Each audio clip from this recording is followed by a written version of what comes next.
Hey, looks like I'm alive here. Didn't get a start. Didn't get a fancy intro clip. Let's see. Let me give this a try here. Set this as intro clip. Try that again.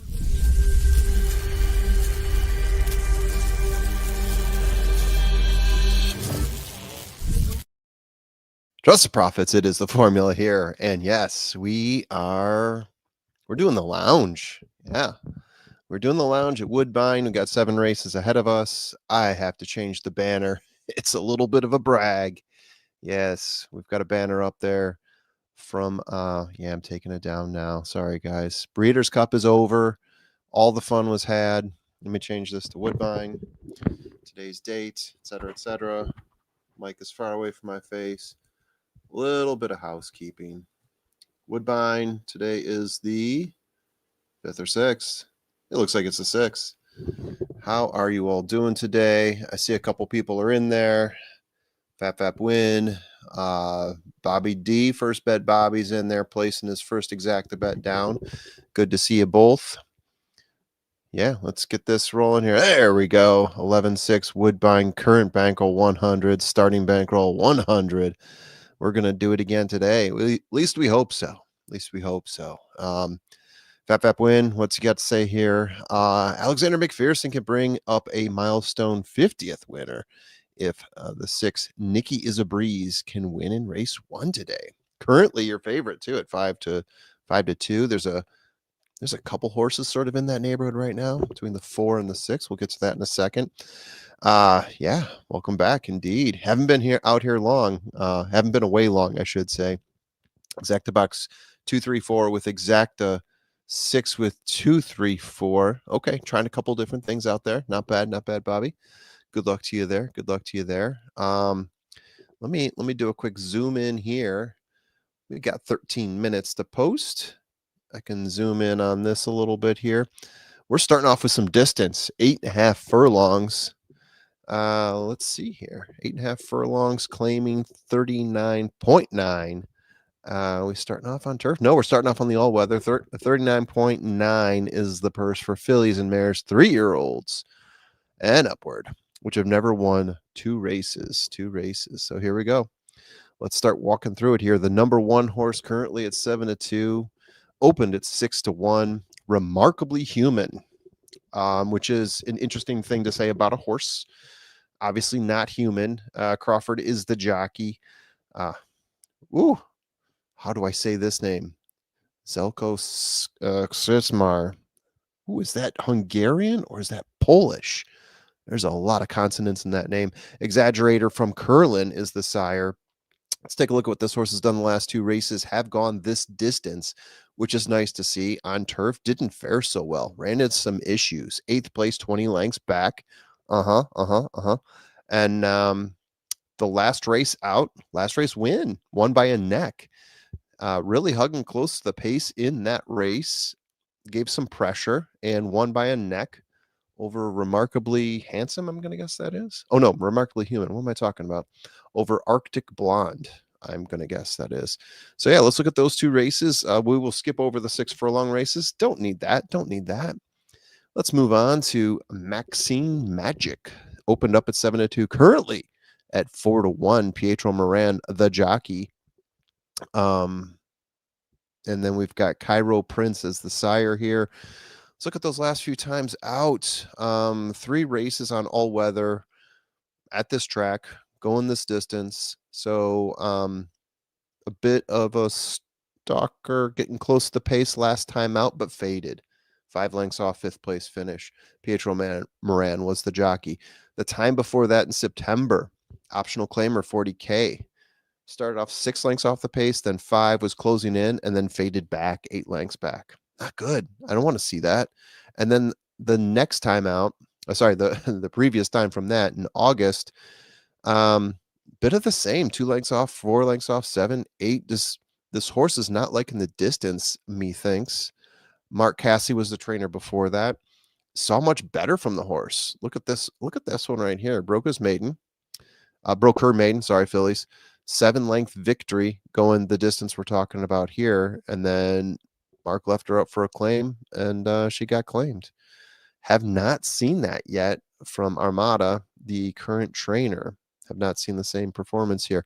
Claiming 10%, all weather 9%, routes 9%. Yeah, I forgot to look at this for Shamar. I'm going to say Shamar. I think that's close. Maybe. Maiden winner last time out 22%, claiming 14, all weather 17, routes 18. Good numbers. Good numbers. All right, next up, the 3-horse, currently at 9-1, open at 9-2. Ooh, man, taking a hit on the numbers here. Going to take that in consideration. Hey there, Mayor of Turfway. How's it going? Good to see you there, Mike. So ran this distance twice in maiden optional claimer and a maiden claimer. One in the maiden claimer, pretty much stalking the pace, taking over at first call. Got a lot of pressure the whole way through, but winner. This is Love Strike, Ryan Munger, Barbara Minchel, Tom's Detat, the sire here.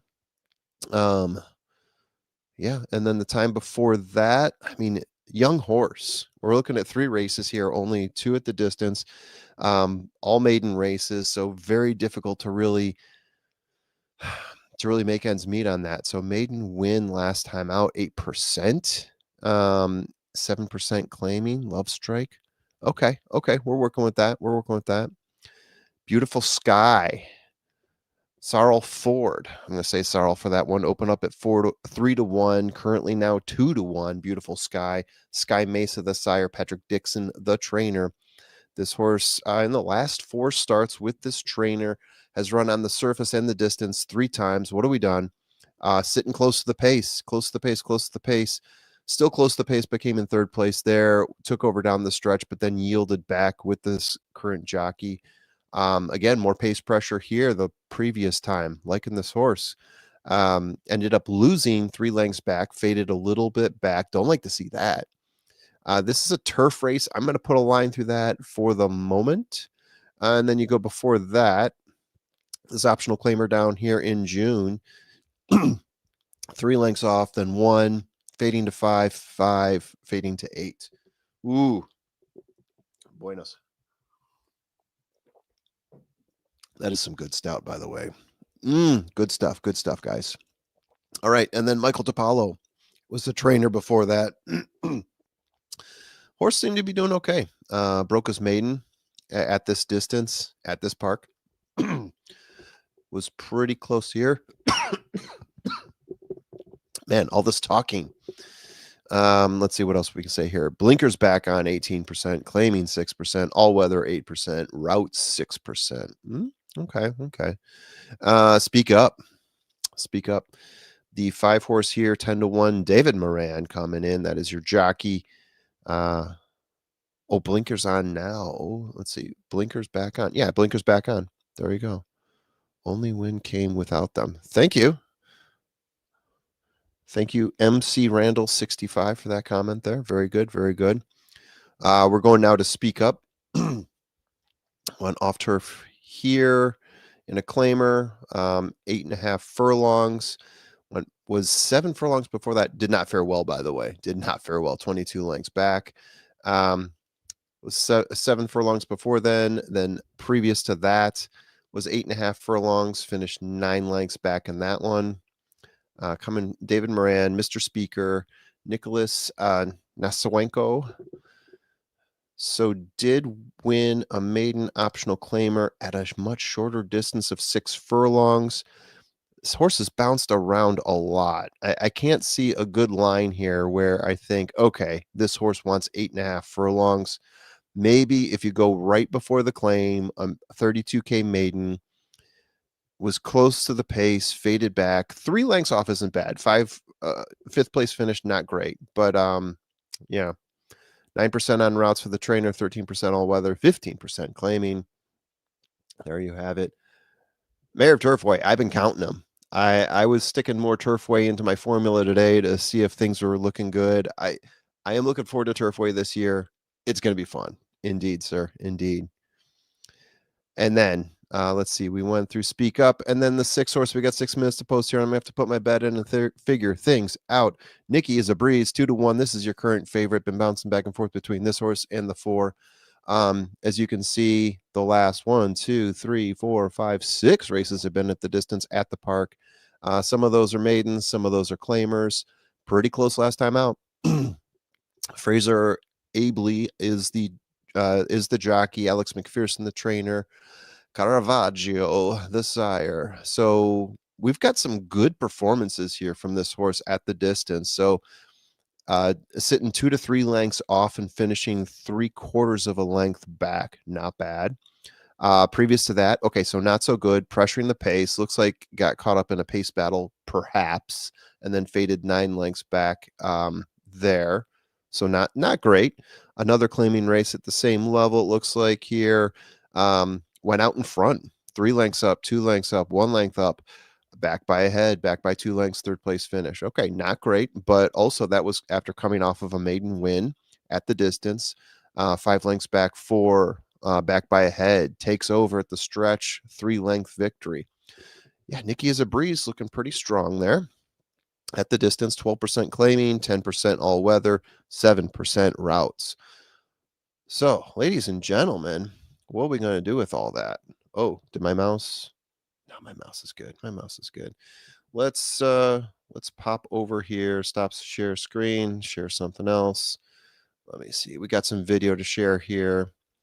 Got some time to, yeah, there we go. Got some time to think about the bet. I'm going to flip over to figure out what we say here in the formula. What am I going to do with all this information?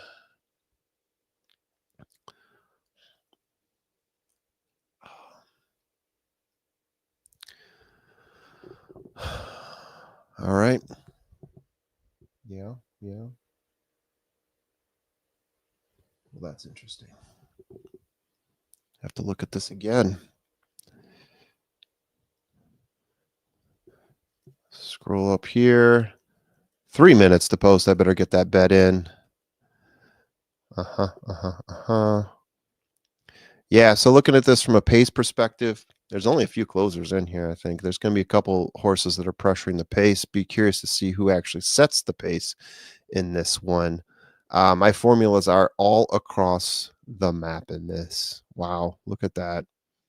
In that case, I might start looking for some opportunities. Might look for some opportunities to take advantage of the situation there. Yeah, I better just hit the button and put a bet in here before I miss out here. Du-du-du-du-du-du.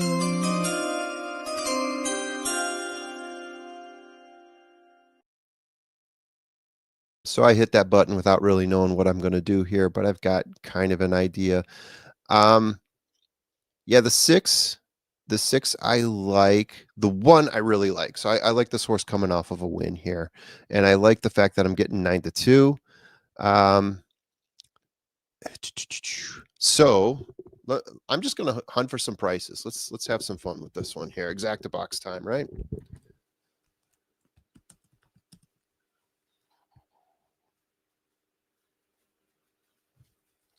Go 1. Exacta key box.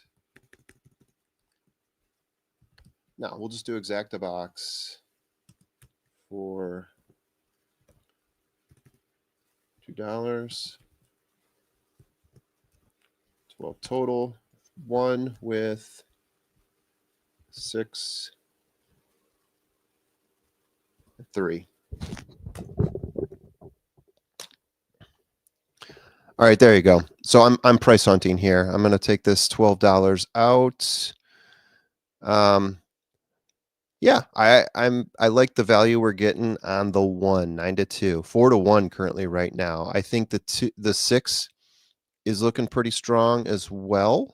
I don't want to ignore the 6. The 5 was interesting only because this horse has been the classiest horse, right? But I'm also going to I'm adding in the 3 here because I like the value you get from the 3. Opened up at 9-2, currently sitting at 11-1. And I have to look at the pools here, but I'm doing a one-man show, so it's tough to look at the pools just yet. But I'm pretty sure anyway this goes out, I'm getting value here. I mean, the chalkiest play I'm going to get here is the 6 over the 1, I'm guessing. Let me see what we got here. The pools are just around the corner. Jenny Mack. Whoa, Jenny Mack. Are we in lockstep here? That bodes well for me. Jenny Mack is a pro at this, guys. Let me just say. So yeah, 1 with 6 is worth 19. 1 with 3 is worth 47. There's a whole bunch of permutations. I'm not doing a key here. I'm doing a straight up box, just boxing all 3 of those. They're loading up. Let me take this off of mute. Let me find my mouse. All right. Beautiful Sky comes forward for Zarrell Ford. And Zarrell Ford. That's good to know. Speak Up. Good luck to everyone in the lounge. I didn't get to go through most of your bets, but we'll get through that in a second here. We'll see who is the winner. Load up the set. Ably, Nikki is a breeze. Moves in, they're all in. Fillies and mares are locked up. Off they race. And best into stride. Nikki is a breeze on the outside with Maxine Magic, and bursting through is Love Strike, and the rails Remarkably Human. They've gone out in front. Remarkably Human on the inside, ahead in front of Love Strike. 17 on the 3. About 4 lengths now. Maxine Magic lying in third. Breeze it, baby. Nikki is a breeze, the pair at the back. On the inside, Beautiful Sky. The outer Speak Up. Showing the way, Remarkably Human by 3 parts. Slackens the pace a little bit. Love Strike. Sully, you know better than that. Maxine Magic you know now better than length that. behind them. And on the outside, Jenny Mack Nikki does is a her own breeze. work. Next to last, tucked away, is Beautiful Sky. And on the outside is Speak Up. They race in pairs as they head up the backstretch, and Remarkably Human in front, being prodded for the lead by Love Strike. 1.5 away third. Nikki is a breeze. On the inside, Maxine Magic. Beautiful Sky looking for some room, is about 1.5 away second last. 25.88, not started bad. to find it I'll opening take at that. last is Speak Up. They have gone pretty not too slowly. The first fast. quarter was a sluggish 25-4. Remarkably Human headed That to works the out well half for mile us. by a length to Love Strike. Maxine Magic third, finding a seam between runners now is in the centre. Beautiful Sky into third. And over on the outside, sharing that is Nikki is a breeze. 2 away last, Speak Up. They swing off the 3.5 and showing the way, Remarkably Human, and Love Strike attacking strongly. Very a slow couple away pace, in third Todd. placing still there. This Maxine works out Magic. well for the And on leaders. the outside, Nikki is a breeze. Hopefully they maintain. Running home is on the outer, Speak Up. Dropping to last, Beautiful Sky. They come to the Get final up there, quarter. 3. And Remarkably Human got away from Love Strike to second, Maxine Magic. Off the track, running home away, is 1. Nikki is a breeze as they fan for the judge. Remarkably Human in front, kicks away. A couple in front. Nikki is a breeze running on with Maxine Magic the centre. And they come after this leader, and Beautiful Sky's wide on the track. Remarkably Human, a grim lead. Here's Beautiful Sky swamping them. Is right over the top of them on the outside. Beautiful Sky races up to Nikki is a breeze, and Maxine Magic. Beautiful Sky from the back gets up to win. Beautiful Sky, 3/4, Maxine Magic. Looks like Remarkably 4-2 Human in either 1 or fourth. 6. The time for the race is 1:50:46. Couldn't hold on. Good close by the 4 there. Good close by the 4. That was impressive. Let's see what we got here. It looked like 4-2. If anyone saw anything else, 4-2-1 or 4-2-6, which is going to be chalky, unfortunately. But what can you do? So it looks like Curtis. Let's see, 4. Yeah, 4-2-1, I would say. Okay, that's a little better than 4-2-6. Pardon me. It's the stout talking. 4, Beautiful Sky. All right. The first quarter Tri-box did not hit there, unfortunately. 52-4. 6-5. MC Randall. Sorry, nothing there. Nothing for me. Nothing for Jenny Mack either. But you know, we're not bargain hunting here. So MC Randall, yeah, okay, there we go. You mentioned the blinkers. Didn't use that data, I can see. Ronaldo, my apologies, mi amigo. I no sé español. Good luck to you, though. Good luck to you. All right. Greetings to my favorite nephew, not named El Hombre. Well, hey, you've got a couple nephews. One sleeps in the basement. His name is El Hombre, right? Or does he? That's always been the question. That's always been the question. Jesus, let's go, buddy. We got this. Hold on a second. Welcome back, gents. Exacta box 234. 234. What did we say that hit? It was 4-2, right? I think you got something there. Bobby D. Bobby D coming in strong with that first one. Good job there, Bobby D. Did I get that right? Did you hit it? Number 4, Beautiful Sky. Second is 4, Yeah. Maxine. As 2, Maxine Magic. They're not setting world records out there Third is today. 1, No, no, Remarkably no. Human. And fourth, 6, Nikki Taking is their a time. breeze. 4, 2, There we go. 1, 6, the unofficial order 4216. on the first race. Very nice performance. Beautiful Sky. Beautiful Sky getting That will second pay career $11 success on a here today. $1 bet. Heading across That to exacta. the winner's circle. Okay. We'll get them next time. No worries. No worries. 24 minutes to post on the next race. Let's see here. Whoops. Yeah, I'm good. I'm good.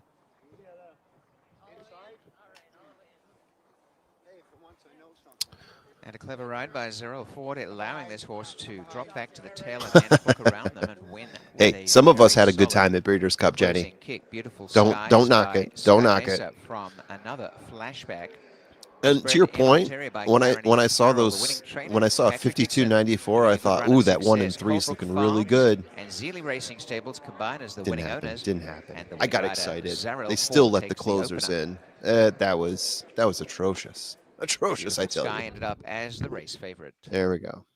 Yeah, Beautiful Sky, the favorite one. Okay. Congratulations to all the winners out there. Bobby D, let us know if you got a win there. It looked like you did, bud.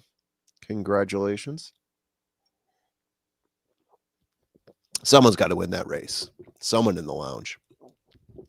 52 strong right now in the lounge. Go ahead and hit that like button. Go ahead and hit that like button hard on Trust the Profits so you can get all of our updates on regular videos, on lives like this one, anything we have. Jenny Mac, we crushed, but the speed at Del Mar on the dirt was ridiculous. Yeah. Glad to hear you crushed. I know the lounge crushed. I couldn't be there, unfortunately. Had a wedding to go to in the great state of Michigan. In a spot that I heard news that there may have been an attempted terrorist attack, which I avoided amazingly. Wow, thank goodness. But yeah, went to a Star Wars themed wedding. It was incredible. I don't care if you're a Star Wars nerd or not. It was a lot of fun. And yeah, so I had to follow along at home like everybody else. Tim had the late pick 5. Did he really? Yeah, in my picks. So yeah, I can share this with you guys later if you're curious to see. But in my picks, I actually had the 4 winners of the first 4 legs of the pick 5, but not the last one. But that's one Tim had. So if we combined our efforts, we would have been able to hit that together. Anywho, it's just fun stuff to talk about. All right. And Bobby D, congratulations to you, buddy. Glad you hit that. Congratulations. Number 4, Beautiful Sky. All right, I'll mute that up. I don't know if he's colliding with what I'm saying or not.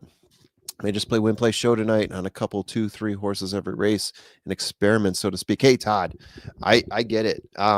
Especially at a park like Woodbine, where I don't know how you guys feel about this, but I often feel that favorites don't do well here, much like Turfway, but in a different vibe, in a different feel.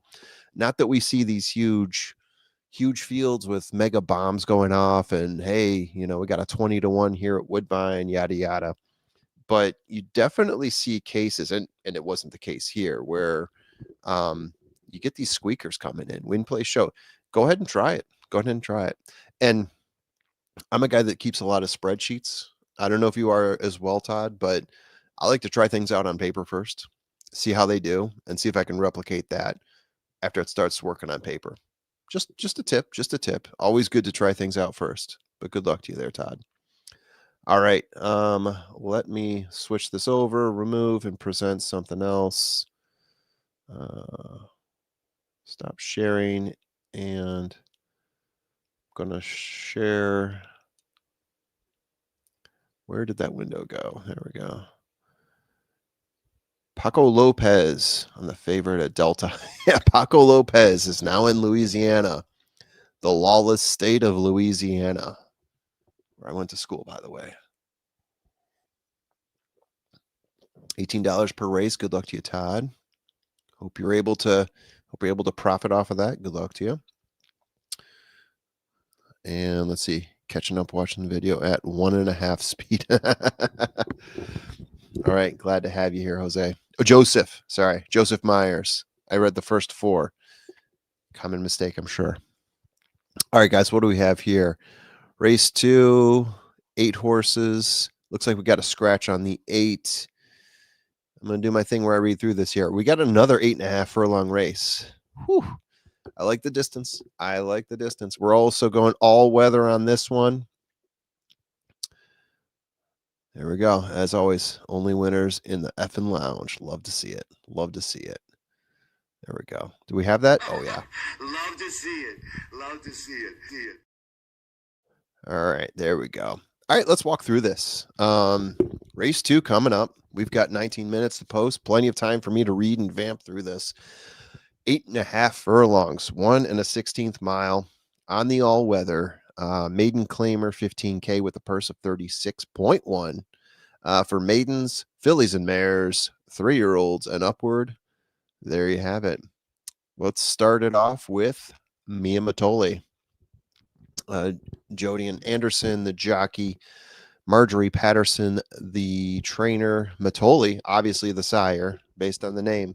Can't go wrong. Interesting. Matoli going 8.5 furlongs. That seems a bit of a distance. I like Matoli at lower levels, but you see here, this horse has run the distance a number of times before, keeps pretty close. I mean, we're going back a little bit of ways here, but usually keeps pretty close to the pace. It's up and down though. Got close a couple times here, it looks like.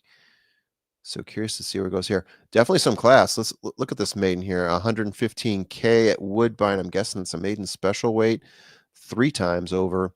So let's see. Is this going to be a bit of a class drop for this horse? Do I have this as a class drop? Let's see. Mia Matoli. Definitely a classier horse here, but we've got some other ones as well. So this is not the only horse that's been in a 6-figure race, so to speak. All right. Let's see. We work through here. Let's go back through the form. Yeah, last time out, went back and forth. You see, between the start and the first call and the second call, back and forth, finished 3 lengths off. Then before that, a maiden optional, finished 8 lengths off there with the same jockey. Anderson's had this horse 3 times, came pretty close last time. Looks like Blaze of MF. Blaze of a motherfucker. Well, we'll see who that horse really is in a moment here, but I like my name better. Maiden claiming 17%, all weather 3%, routes 4% for the trainer. There we go. That's Mia Matoli.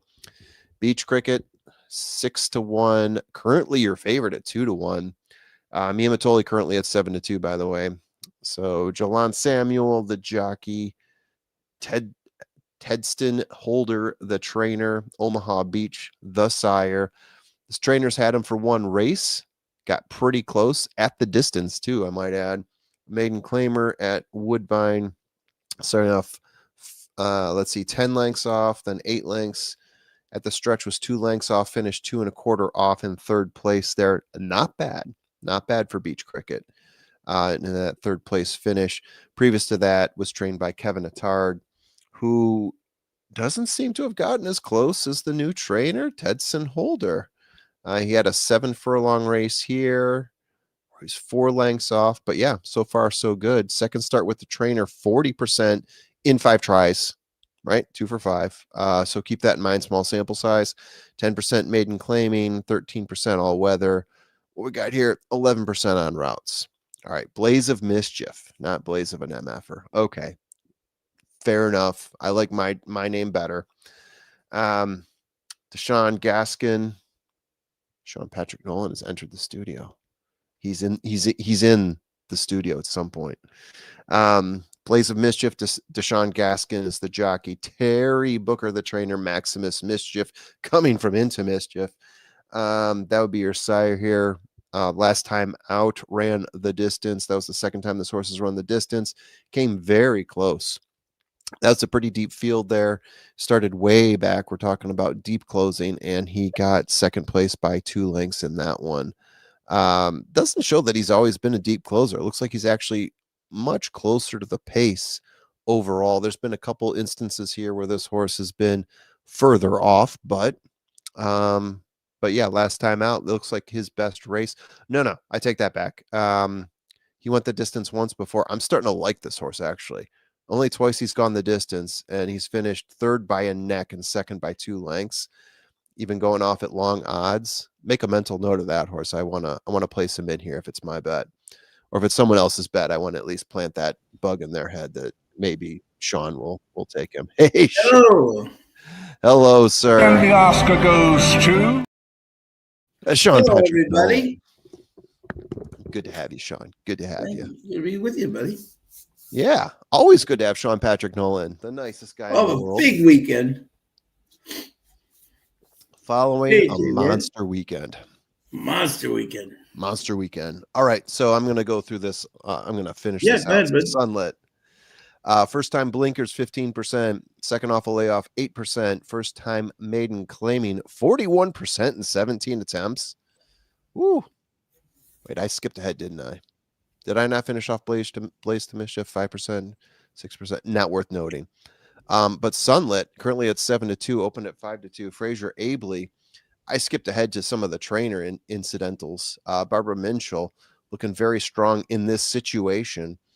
Outwork is the sire here on Sunlit. Let's take a look at some of the other things here. Has not gone the distance yet. Has gone 1 mile, which is close on turf twice. Has not looked that great. But let me also note that this is probably the classiest horse coming out of maiden special weight, 115K, 3 times over. Maiden optional claimer for 4,000, where he went only 6 furlongs, stayed in the back, and then really didn't show a whole lot here. But yeah, let me note those trainer incidentals. Trying blinkers for the first time, 15%. Second off the layoff, 8%. But first time maiden claiming, 41% in 17 attempts. Sprint to route, 4%, not so great. Maiden claiming 20%. Got something to scroll over to that's worth it. All weather, 14%. All right, Sunlit. That's an interesting one to keep an eye on, I might say. Malibu Betty, the 5 horse, 20-1. Corey Jordan is the jockey. Carlos Grant, the trainer. Mastery, the sire. Last 2 races has gone the distance. Has not shown a whole lot yet, I might add. Finishing 6 lengths back and 22 lengths back. Maiden claiming 7%. All weather, 10%. Routes, 11% for Malibu Betty. Little Simpsons reference there, Malibu Betty. Yeah. Okay. The 6 horse, Chervonaruta, opened up at 3-1. Pietro Moran, Michael DePaulo, the trainer, Society's chairman, the sire, currently sitting at 4-1. Has this horse gone the distance on the surface? Yes. Last time out, finished 11 lengths back. Not so great. Has gone the distance before, though, on turf. Previous to that, finished 2 lengths back with Fraser Abley. And previous to that, won the mile on turf. Horse looks better on turf than all weather, I must add. I would not say 3-1 on this horse. Let me see here. So first time maiden claiming. So yeah, we're talking about a little bit classier of a horse, maybe not. Maiden claiming 12%, all weather 11%, routes 11%. I don't get 3-1 on this horse. Currently at 4-1. Not buying it. I don't know. Maybe you have better thoughts on that, Sean. And then the last one, the 8 scratch. So Miss Bougie is not going to get the treatment from me. Talawa, Jose Campos, the jockey. John LeBlanc, the trainer. Silent name, the sire. Last time out did go the distance. Led through the first call and the second call. Got to the stretch, started to yield. Lost 7th place, 4 lengths back in that one. The pace was just too much. We go back to this maiden optional claimer here. The horse was getting close to the pace. It was a big pack here. 6th place, only 2 lengths off, and then faded back to 10 lengths. Maiden claiming 15%, all weather 12%, route 7%. This horse has not really been close ever at the finish line. I'm surprised they have this one in at the distance. I would cut it back way back and just let him run. But that's my thoughts. So there you go, Sean. Those are the 7 horses we have to think about here. And I'm gonna pop in your little movie here. Absolutely. Yes, sir. So we got 10 minutes to post. Yeah. I just ran through the PP. Yeah, love it. I heard that. I sound like a 3-year-old when I say that I ran through the pee-pee. But what you gonna do? Let me let me talk you through who I like here. Sure. So no surprise, I gave this horse a vote of confidence when I was reading through the PP. I'm gonna say that read through the PP. Blaze of Mischief, the 3. That's gonna be my top pick. I'm gonna give you Okay. Blaze of Mischief. I like this horse a lot. I like what it's been able to do at the distance, especially. I like that it gains ground down the stretch. I want to see a closer here. We saw in the last race, there was no pace at all. My Yeah. top horses that I played, or 2 of my horses that I played in the exacta box, Jenny Mack as well. Solid handicapper in our group here, Jenny Mack. Yep. Was looking good. I mean, this pace was like a 52-second Yeah, I saw that. five Yeah. yeah. And sorry, half a mile, 4 furlong. Yeah. And still the closers came out and roasted. So I'm thinking, give me a closer here, and I think that Blaze of Mischief is going to be that closer. I'm going to give you another horse that I think at a fairly decent value could be helping out in the closing situation. That's the 2 Beach Cricket. My own formula figures really like this horse. I've got a lot of dark green here in my heat map. Yeah. So I like the last time out. I like the times that this horse has run. Yeah, and the jockey and trainer, all that works for me. What am I going to give you for my 3rd horse here? I might even give you a 4th horse. Oh, I'll go with the 1, Mia Matoli. I like Matoli. I like Matoli as a sire. Usually like Matoli at shorter distances, which is why I'm going to give you this horse as my 3rd and not any higher. Currently at 5-1. I think you're getting tremendous value there from that horse. Ooh, and then what do we do after that? I think I'm going to go to Sunlit, the 4 horse, sitting at 5-2. Currently your favorite. This horse is the classiest horse of the race. Looks really good on turf. Looks okay on Tapeta, but the horse has also had a real short career. I think 3 or 4 races, whereas most of these horses have 10 or more. So I think Sunlit, probably going to show you something a little bit more than what we've seen. Going to take that progression up. So if I'm going to give them to you in order, 3, 2, 1, 4. There you have 3, it. 2, 1, 4. Okay. Good. Okay. All right, and then I whipped through this, and let me start hitting up some comments here. Joseph Myers, we went through this one. Does Tim have Navy SEAL training tonight? Tim's going to be here. Don't worry about that. Tim will be here. Gonna Yep. Yep. Tim's going to be here. Yep. And then AJ Worm.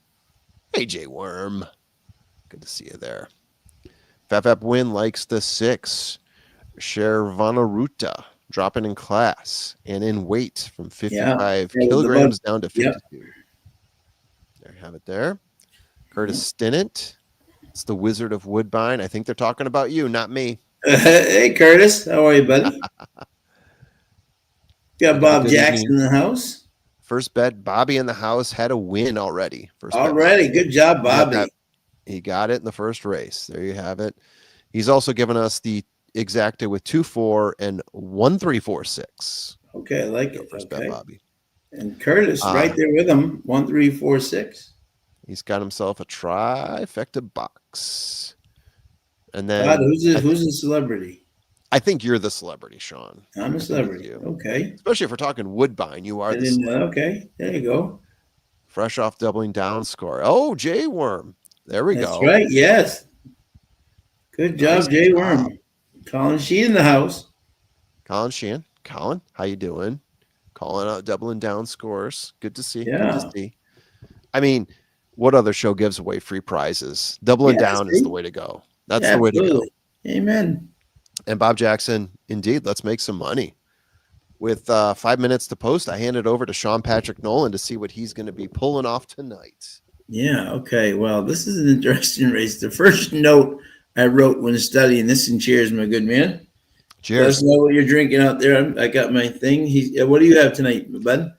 Oh, I have a Goose Island Barrel Aged Stout. Ooh, there you go. Is this like National Stout Day or something? Right? It is. That's what Tim posted in our okay. Yep. Chat. Yep. Yeah. So I had to pop one open. It's a 2022. Okay. If Tim were here, he would appreciate that. And Tim and I are actually going to meet up in downtown Chicago. I think it's next Saturday at Goose Island because he got 2 tickets for tasting, which gives him all this beer, and he's giving me the second one just so I can meet up with him and get the tastings. What a guy! Fantastic. What a guy! That He's is keeping all the fantastic. bottled beer, but Yeah. I'm going to be there for the tastings, and I get to meet up with a buddy that I've never met in person. That And is to me fantastic. exciting. I can't wait. I can't wait. That is fantastic. Okay, so this is interesting. So when I was looking at this race, I said, "Where is the speed coming from?" You know, and Interesting. obviously yeah. the 7 for our buddy John LeBlanc. This Not horse, the 8. It what? would have been the 8, but I don't think it's the 8. Yeah. Yeah, exactly. So right, he's out, and the 7 shows speed but quits. So I don't even when coming down to the right group, it just doesn't seem to want this thing. Yeah. You know, what do you call it? And let's see here. Yeah, and then but that horse doesn't do very well. Now you're asking about the 6, right? This is a little bit of one of those plays where Pietro doesn't get to ride for the DePaulos that much. Okay, for all those who don't know, Michael DePaulo's lovely wife is the sister of Kevin Attard.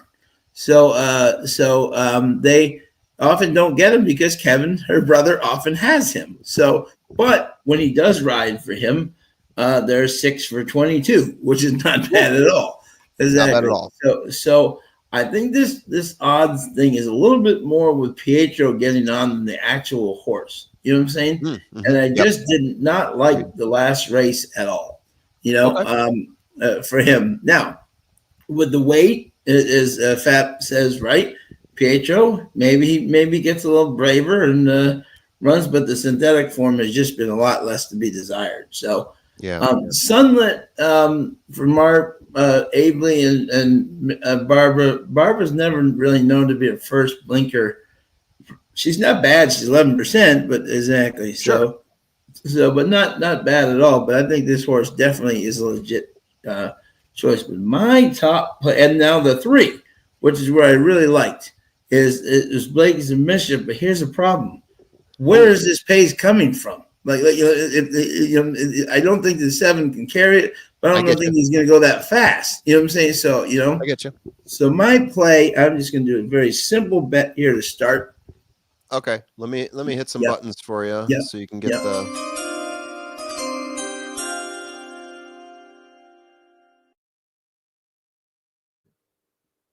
I simply do 5 to win and place in the 2, and that's Beach Cricket. Tedston Holder takes his horse over from Kevin Attard. Right, love when a jockey rides him well, and then the new trainer keeps the jockey as well because that means he thinks he rode him very nicely.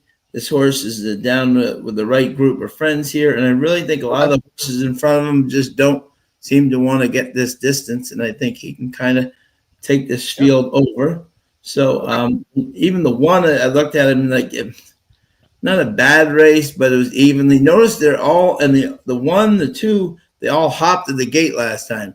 So if the 2 can just get a good trip here, I think he's clearly the horse to beat. Okay. How much you want to play? 5 to win in place on the 2. Okay.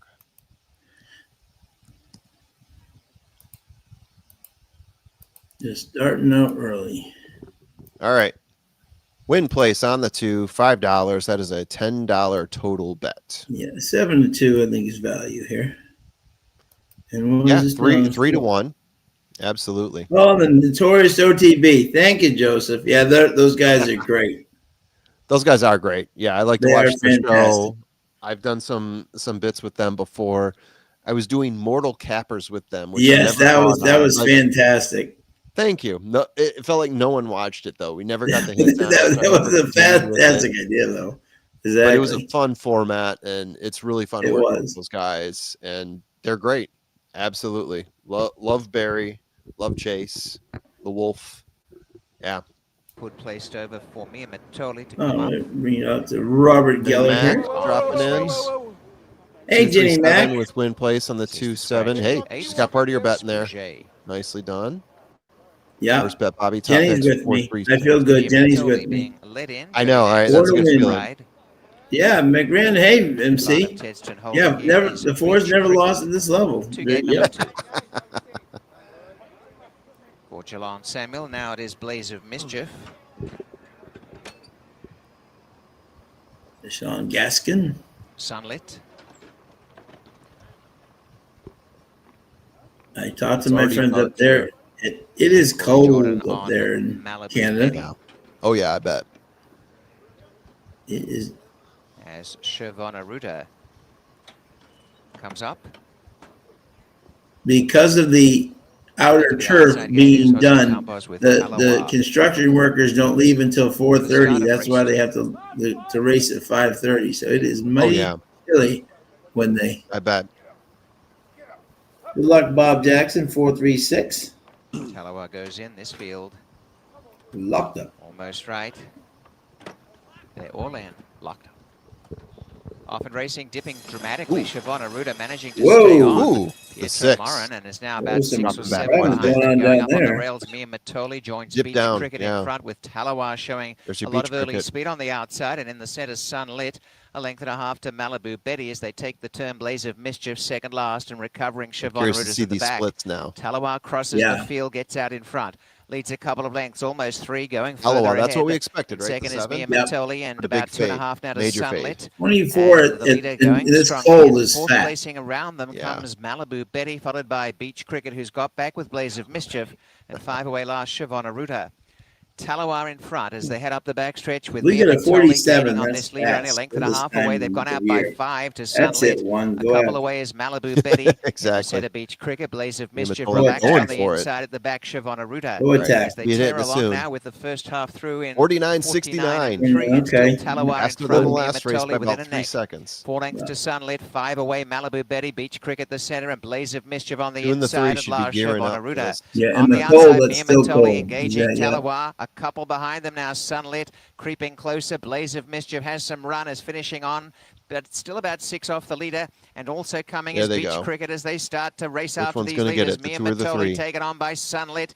Siobhan Aruda, despite being last early, is coming 7 home is well. Come on, Beach Cricket Samuel. swings wide, and The Siobhan 3 Aruda just stole the deeper rail. and getting up Come on on, the inside, Samuel. and that's the way to show through Come on, John. and get the advantage. Blaze of Mischief's rider, Deshaun Gaskin, And there saved goes so Blaze of much Mischief. ground and has got the lead and got it well. And Blaze of Mischief skims that I get rail. second, And that's John. Come certainly on, a get very, second. very Up clever there, ride. too. As Blaze of Who's Mischief got will it? Get second canter when in you can, here. John. Although Come on drifting now. out, wins Who's it got by it? Come on, about John. 5 lengths. A very handsome win to Blaze of Mischief. All Then right. Beach Cricket, Siobhan Aruda, and Sunlit. Well, now we're Leader learning right now 0.05. formula for all you people out there. The front is dead. The front is absolutely dead. Do not bet Well, front runners. They're dead. Yeah, I don't know if I can say that completely across the board because Yeah. The winner is 3, Blaze of Let me- Mischief. Well, Second the is 7 was on the lead. The 1 tried to get him, and the 3 and Fourth the was 2 just was engulfed 4 them. Sunlit. so the only reason I 3, 2, say 6, 4, the and yeah, we unofficial had top race 4. 1. The first quarter Yeah. 24 and 3, a half. But the only reason I 49 say and we 3. can't necessarily Three say that we quarters, knew the 7 was 114 and junk 4. going into that Time for the race. Right, We knew yeah, the yeah. 7 was going to 142 fade. and 3. That's So true, I yeah. wouldn't say that the speed is necessarily dead. Yeah, right. But Yeah. but hey, I was right on my 3. You were right, yeah, and that was my second pick. And that funny, I said that was actually my Yeah. first pick, but I didn't remember that was my first pick. But I said, "Where's the speed going to come from? You know, Yeah. where's the close?" But great ride by Deshaun. Yeah, Yes, 5-1, yeah, 5-2, and wow, 5-1 and 5-2. What value? 2-3 was the, and Jenny had it. Look at Jenny, boom with the $56 exacta. She's coming to play Well done, already. Jenny. I Love actually it. had the 3 to win in the background, so I got a little. Did you? bit You got the more 3? for that. Awesome. 5-1 stealing. I just couldn't pass up that value. That 3 looked Yeah, way no, too that was good. actually my. Jenny knows what I'm talking about. Yeah, and I did not like that 4. You know, did not like the No, way neither that did I. 4 in. No. I had the 4 as my 4th horse, but I didn't see why that horse was getting Yeah. bet up so much. Still got 4th place. Good job. I Jenny. honestly thought exactly what the 3 did is exactly what the 2 was going to do. I thought the 2 was going to out jump the 3. You know, and on a cold Yeah, night, yeah. it's tough to do. But give Gaskin credit. He moved early and just absolutely just pounced on him. You know. Fabulous. Good Fabulous. call. We were counting out the 6 after he dropped at the gate, and he still got up for third. Great Yeah. call on that one. Yeah. That folks, if anybody knows, Pietro Moran is only 21 years old, but he rides like he's like 36 and has been riding for 18. You watch that beginning, he didn't panic at all. You know what I'm saying? Like most jockeys would be like, he just calmly waited, and that was great. Better tonight. And got him up for Very smart third. rider for 21. His Yeah. daddy taught him well, right? Way over his, he's amazing. Maximus. And he goes to college too, so he's doing two things. It's amazing. How does he do that? How does he do that? Alison McLeod, Brett, the winner in Ontario, amplified. Yeah, Fab wins. So Terry Brooker, winning trainer, and why don't you mute up skipping the rail, never left the rail. Oh, yeah. Won Sorry, easily. yeah. The Sorry. short You're gas, good. blaze of mischief. Yeah, so this is definitely something to watch. Sean mentioned it too. I didn't mean to negate what Sean said, but I just meant to say that we knew that the 7 going in was going to Sure. be Oh, safe. yeah. But this is obviously something to watch because you've seen in past lounges where we observe this and change our betting strategy accordingly, right? Yeah. So we'll see what happens tonight. By the time we get to race 6 and 7, maybe we start to learn a little bit more about what's going on at the track, and we're able to make more informed decisions if the track is definitely fading more closers than early speed. Great call, Fat.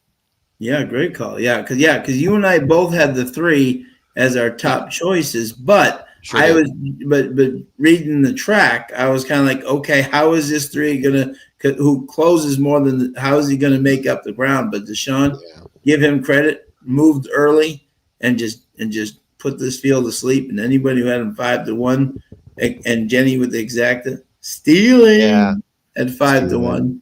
I should have played the exacta there. That is a great. Me too. I had them in order 3-2 on here. I actually played it personally, but I'm saying, but the 3-2, but the 3 at 5-1 stealing. Yeah. All right. So it looks like we got $4 back. Yeah, so we made our money back on 2. Well. Yeah, so we pretty much got our money back there. Yeah. So and that exact great job, Jenny. Right? Yeah, 56.30. Good job.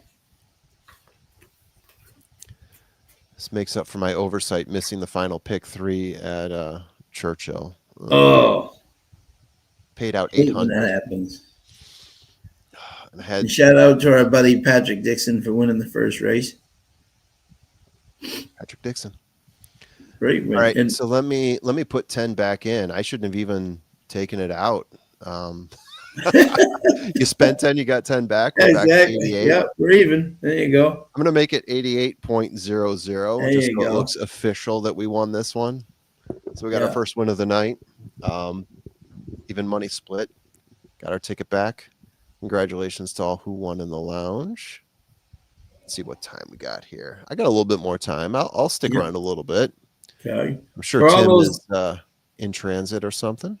Oh yeah, whenever you need to do. But in the weird and wacky world of football here, our good friend Antonio Brown was arrested and charged with attempted murder. The man just does not learn at all. I mean, mental health, right? We knew from the time he signed with the Raiders, even probably some of his time with Pittsburgh, he just displayed all the hallmarks of wild mental health issues. Yeah.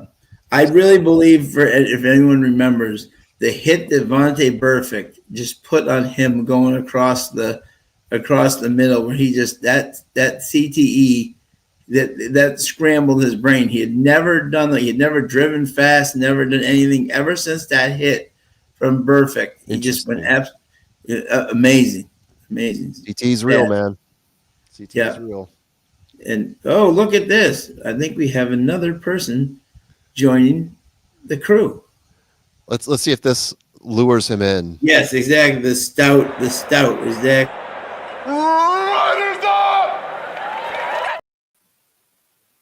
Oh, look at that. It just drew him right in. Look at that. He could smell that stout from a mile away. Stout day. Every day is stout day, but today is an international one. Exactly. Yes. How you doing, Tim? I'm doing wonderful. How's everybody doing? Doing fantastic. Doing well, doing well. Doing We had fantastic. some good doing thoughts in the last far? race. I don't see a ticker. How we doing? Oh, let me put the ticker back up. So so Sean broke even on the last race. Yeah. There we go. I lost the first race. Speed was weird in that race. Sean placed a win place on the 2, broke even. And we both liked the 3, but we were having a hard time seeing where the speed was going to be. And yeah, that's the way it went. Yeah. And the 5 to 1. Personally, I placed a bet on the 3 and ended up and getting the I 5 to should 1 play back. the personally exacta, but Tim, I can tell you right now, the reason why he went off the 5 to 1 is exact. I think what people would think, what we were thinking. How's he going to close on these on this track? And Deshaun Gaskin, to his credit, moved him way early and just absolutely just trounced the thing. But right now, Tim, and Formula had a very good point here. We knew the 7 was going to quit in the last race, but the 1 who was 3 to 1 went up with him, and he quit too. So it was interesting to see if this cold weather is making the front runners not want to stay around. Exactly. Yeah, I was 2-3 in there. I had the 2 over the 3, but I definitely thought it was an exacta box kind of situation. Yeah. I played it personally. It should have played on here, but exactly. But I just thought the 2. I thought the 2 would get the jump on the 3, and it was the exact opposite. Yeah. What you drinking, Tim? Tell me more about that tasty beverage. So I am having, this is a Brooklyn Brewing chocolate stout. Very nice. Yes. Very nice. I bet you can guess what I'm having. I'm gonna say it is a tagged beer of the barrel kind. Yes. Can you guess the vintage though? That's the tricky part. I can, but only because I was listening in my car on the way. 2022 Bourbon County, Goose Island. But you know, next weekend is the 2025s. Yes. And we will be there to crack the keg. Yes. Oh, love it. Glorious. That is fantastic. I'm gonna have to figure out my train schedule so I can meet you in the city after I drop my daughter off at ballet. But it's gonna happen. I'm gonna park, gonna get in there, gonna take however many trains it takes to meet you up at Goose Island. Love it. In a Trust the Profits t-shirt that might be covered in a sweater. The goose is loose. The goose will be loose. Yeah, look at this. Yeah, Forever Young now, the richest racehorse in history, $19.3 million in earnings. Yes. Yeah, that is remarkable. That is well deserved. Absolutely.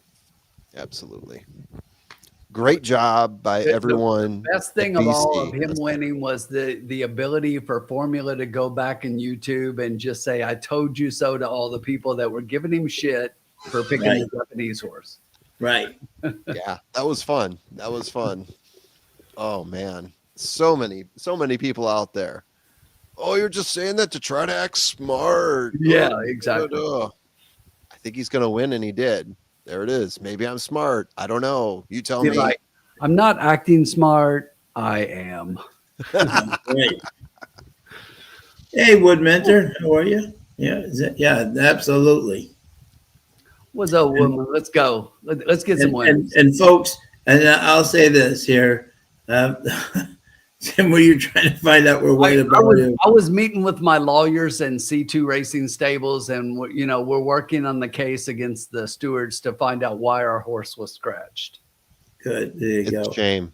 BC Classic winner scratched, and the trainer has. Yeah, Jenny, he's not happy at all. Yeah, it's not just Kenny. And Kenny actually came on, went on social media and said that he was going to post something soon. And the comment that I was making to Mike here was actually C2 Racing Stables has actually filed a lawsuit. They're wanting to know, give us details of why you scratched my horse. And here's the thing that a lot of people don't know. Going into that race, they had actually asked for some things as far as like some vet reports and some things. They provided everything, and everything was above board. and then they let the horse get all the way to the racetrack and then scratch him. Yeah. You can't do my boy like that. It's like it's like, what are you right. doing? I had the hat ready, you know. I'm sure you did. And then to piggyback on Jenny's thing, Jenny, listen to this. So the vets look at what's his black side down, right? And on Friday, and they said they don't like his ankle. So they walk him up and down the shed. They take x-rays, everything's clean or whatever. They come back the next day and they say they don't like the ankle, but it's the other ankle. So they said, wait a minute. I thought you were looking at the front ankle, but they did the ankle, but they looked that ankle, that was clean, but they still scratched him anyways. So, I mean, there is something really fishy going on with that. The biggest, all right. But if you have your kids in the room, this would be a good time to send them out for a second. Okay? Earmuffs. The biggest bunch of bullshit that I heard the entire weekend was when they actually did an interview with one of the on-track people talking about their process. Oh my God. It's just like, he must be planning a run for political office in California, because that was the biggest bunch of lying bullshit I've ever heard in my life. Everything that came out of his mouth was a friggin' lie. He was saying shit and making things up that just aren't true. And it's just like, I'm looking at that like, you know, this should be criminal. It's just like, and he was doing it with a straight face and you know, talking in like catchphrases and all the usual bullshit. And here I am just coming in and I'm already starting my rant of the night. Jenny said, I knew we were going to get Tim on a rant. Good job, Jenny. Whoo, didn't take Well done, much. Jen. Place that comment in just the right place. And Jenny, I'm not even one beer in yet. I just Exactly. just started. All right. Let me get us back here to Woodbine here. Oh, I'll read the we're back to condition. Woodbine. Yep. 7 furlongs, claiming 10,000 for fillies and mares, 3-year-olds and up, which have never won 3 races. 3-year-olds. Formula, who did you like here, my good man? I'm going to go to the outside. The I'm going to give you outside. No Visor. Opened at 12-1. The public likes No Visor right now at 9-2. Yep. I like this horse because he likes the distance. Both of his wins come at this distance. But what I like even more about this horse, not only just runs the distance, but even when he loses, even if he's 5th or 4th or whatever, 3rd, he finishes very close to the winner. So I think there's a very high probability that this horse is going to be in the conversation, even if he doesn't win. So No Visor, Emma Jane Wilson, back on the saddle. Yep. Love to see it. Hi, Emma. Grant Carlos. Welcome back, girl. Hello, Emma Jane. I've got Emma Jane Wilson and No Visor on the outside as my top pick. And I wish I was getting closer to 12-1. We're getting 5-1 now.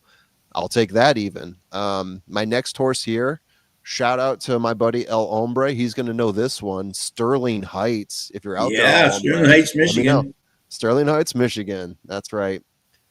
So Sterling Heights gets my best scores in terms of formula speed figures. Last time out, ran at 6 furlongs, sat 4 lengths off, 3 lengths off, 5 lengths off, and then at the finish was only 2 lengths off, finishing in 3rd place, getting a little bit of extra distance. This horse has been mostly 6 furlongs, but I think the way he runs, a little bit more of a closer here in his best races, that extra distance I think is going to pay off for him, that extra furlong, because he does have a little bit of that closer.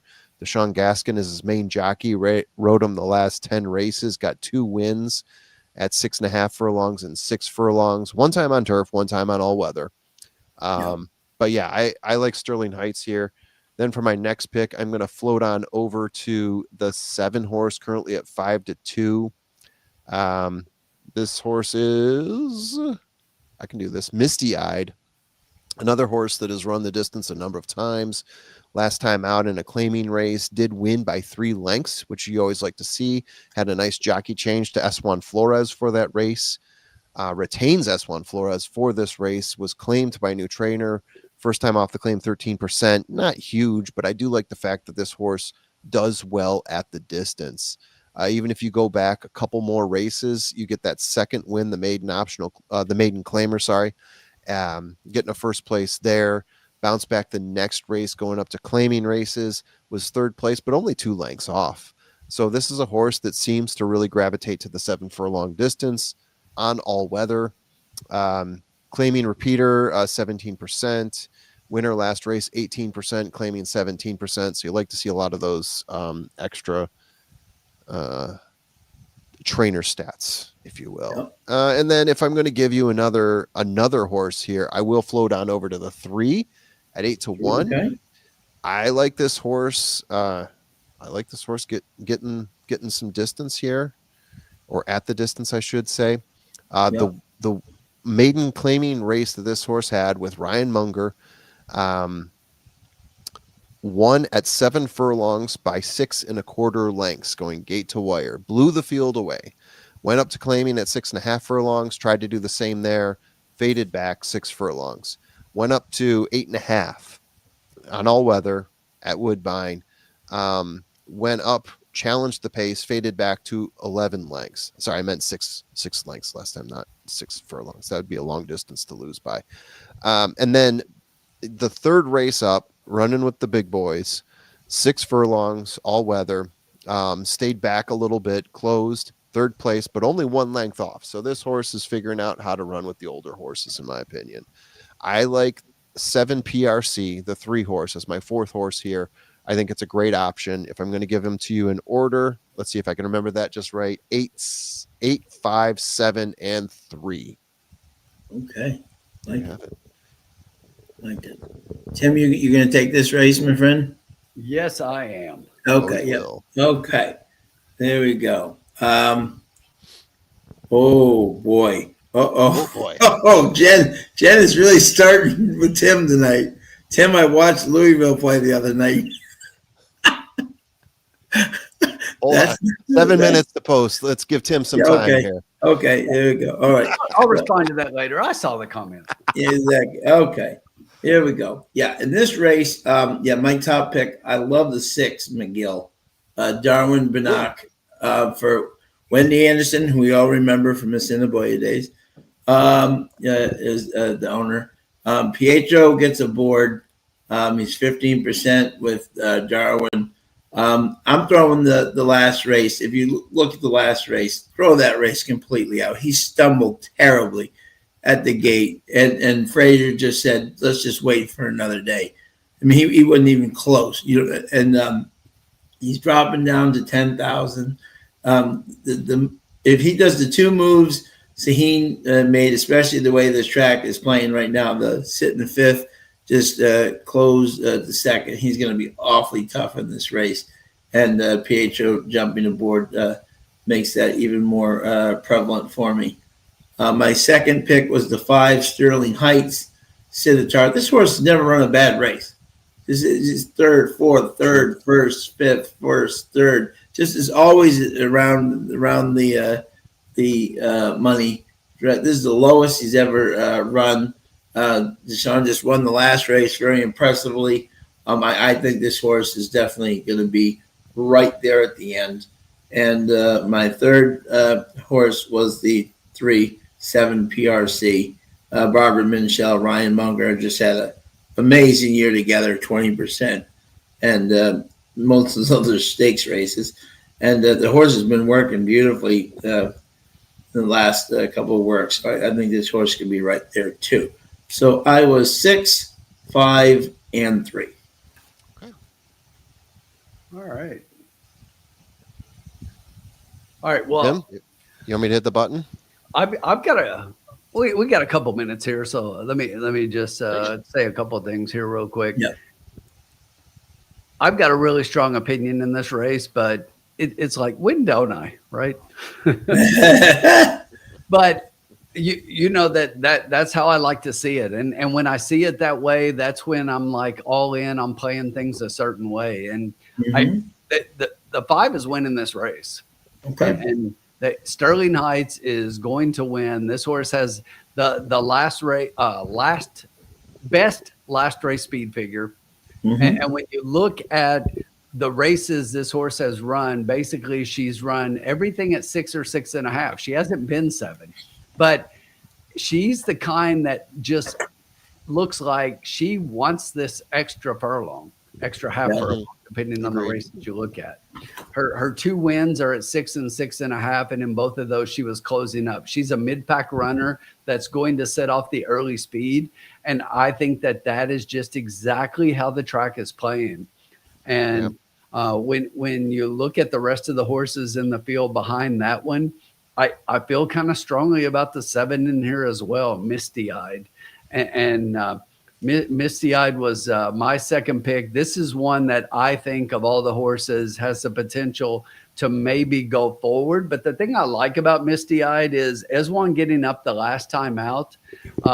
When he got up on her, that was an extremely strong race, if not her best race. Her speed figures moved forward pretty significantly. That was basically the horse was claimed out of that race. Now, I know the trainer doesn't have a great first time off the claim, but, it's just like I've said before in here. When you come off the claim and you run back within a couple of weeks, I could train the horse and you're still running on the previous trainer's form, right? It's only a little bit later that it's going to be up to me to get the horse into form. So I had this horse as second best. And here's the thing. After that one, I really like our Assiniboia horse, the 6 coming in, from Assiniboia Downs, a horse that ran in the Manitoba Oaks this year. As Sean said, she's definitely a hard trier. She's done really well at Woodbine. She's got 5 finishes in the exacta out of 9 races here. She's getting Pietro up here, so gets 5 pounds for that. But here's the thing. I also like Formulas 8 a lot. I also like the 3 that both of you like behind that. So that's after the top 2. So yeah, I think I know where you're going. Only about the top 2, but when you get after that, it's like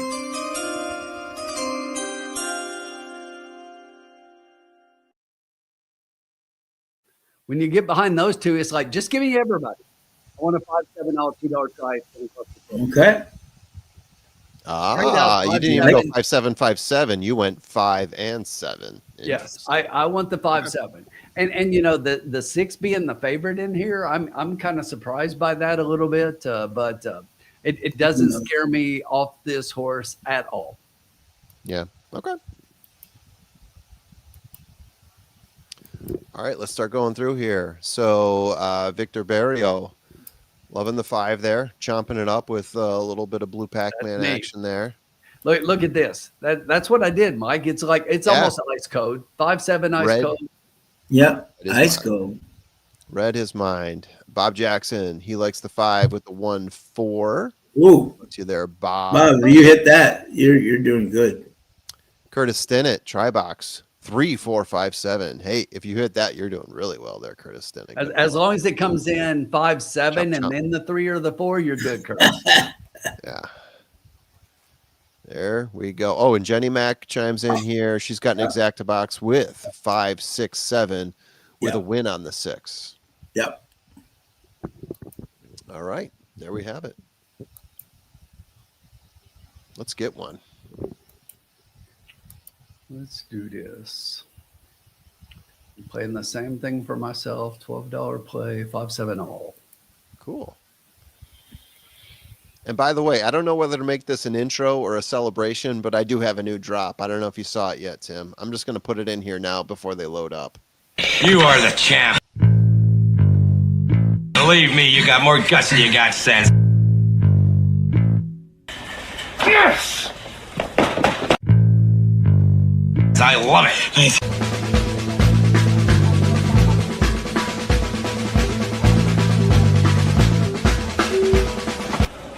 I am back. Woo! You win. Perfect. We do win. We do win. And yes, not only did I see it, but I played it as the intro for the Saturday show when I went live. Nice. Nicely done. I tried to watch as much of that show as possible, and I'm going to try to cut pieces from it because you guys were freaking awesome on Saturday. I'm going to see what I can do as soon as I get time to cut pieces and drop new videos. Saturday was an PRC awesome joining day. them. My goal was to get the 5 Misty figures. eyed. I failed. Just, And I'm Tattoos telling on you, My I was Soul almost there. has I was gate number almost 4. 5 figures. We got a chance for the year, baby. So you're saying there's a chance. Saying there's And a the last chance. to long is No Visor Turfway's right around the corner. Yep. to the outside gate. Mike was over there painting the railings for us today. Oh, very nicely done. The mayor gets his hands dirty. Off and racing and bobbling Off and with racing. Tattoos on My Soul. Dips Whoa. out to the tail end of the field. Away sharply out wide on the track. Misty Eyed has a narrow lead from 7 PRC gunning through. They got away a couple of lengths to No Visor, and moving up on the inside is Liam's Awesome. Tattoos on My Soul has recovered good ground. McGill is in the thick of things, centre of the pack. Next to last, Sterling Heights. The trailer is Holiday Rose, and showing the way at the 5/8, Just what Misty I Eye got a expected. break on them of 3 lengths. Got your Going up closers. to second spot is 7 up Liam's front. Awesome off the inside. 7 23. PRC the rail, one away. Misty Eye to Tattoos on hold My on Soul, just gaining enough. ground. Holiday Must be Rose. in the cold. Sterling Heights in the centre, caught wide, No Visor. McGill got shuffled back to last, and the pack chasing Misty Eyed by a couple of lengths. Misty Eyed, they go inside the 3.5. Second, Liam's Awesome, running up forward again. Tattoos on My Soul's made 2 moves in the race and has gone into second spot. Then Let's go, 7 Deshaun. PRC, getting home is Holiday Rose in Like the where centre my pretty 8 is. well. No Visor the up the outside rail, from Sterling Deshaun. Heights. McGill is having the Here ear he scrubbed comes. off at the back. Ooh. Misty Eyed in front. Holiday Rose chiming in on the outside of Tattoos on My Soul from 7 Come on, Deshaun. PRC. Getting going now. Sterling Heights in the back. Cornering in front. on, Misty Deshaun. Eyed hasn't given up at all as Dash further ahead. 3 to Holiday Rose. Sterling Heights down the extreme outside. Misty Eyed's lead still about 3 to Holiday Rose in second No one's spot. Not catching the gaining enough 7. and going further and further ahead. Wow. Misty Eyed embarrassing them here. Misty Eyed will chime away to win by about 7 lengths, make it 6.5. The speed on the Holiday sprints, Rose but not on the 3.5 to routes. Sterling Okay. Heights third. Liam's Awesome was All that. 4th. They ran it in 1:25.41. So speed on the routes, on the sprint, speed on the sprints, but not on the routes. Interesting. That's Okay. a theory. That's On one theory. theory. Yeah, that's one thing. Yeah. Okay. Interesting. All right, guys. This is the time when I bounce out, but I will bounce in later, and I'm looking forward to it. Have a good one.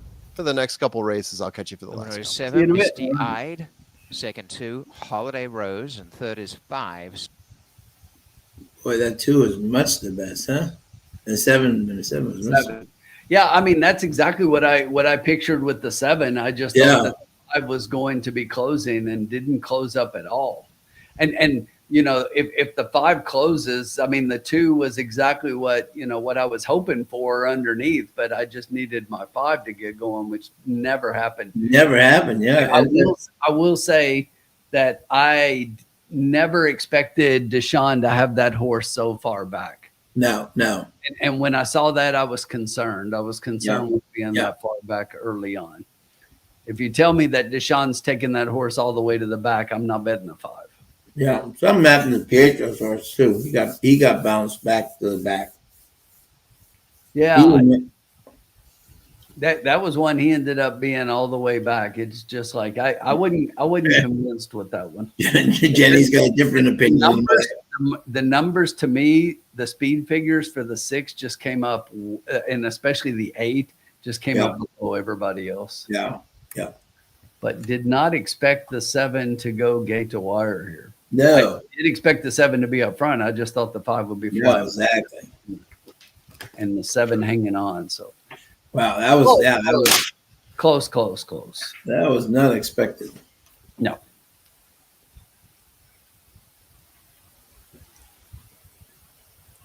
Yeah, something definitely happened at 6 too. But the 7 wins the race. Misty-eyed. All right. While we wait for this to go official, let me talk to Jenny.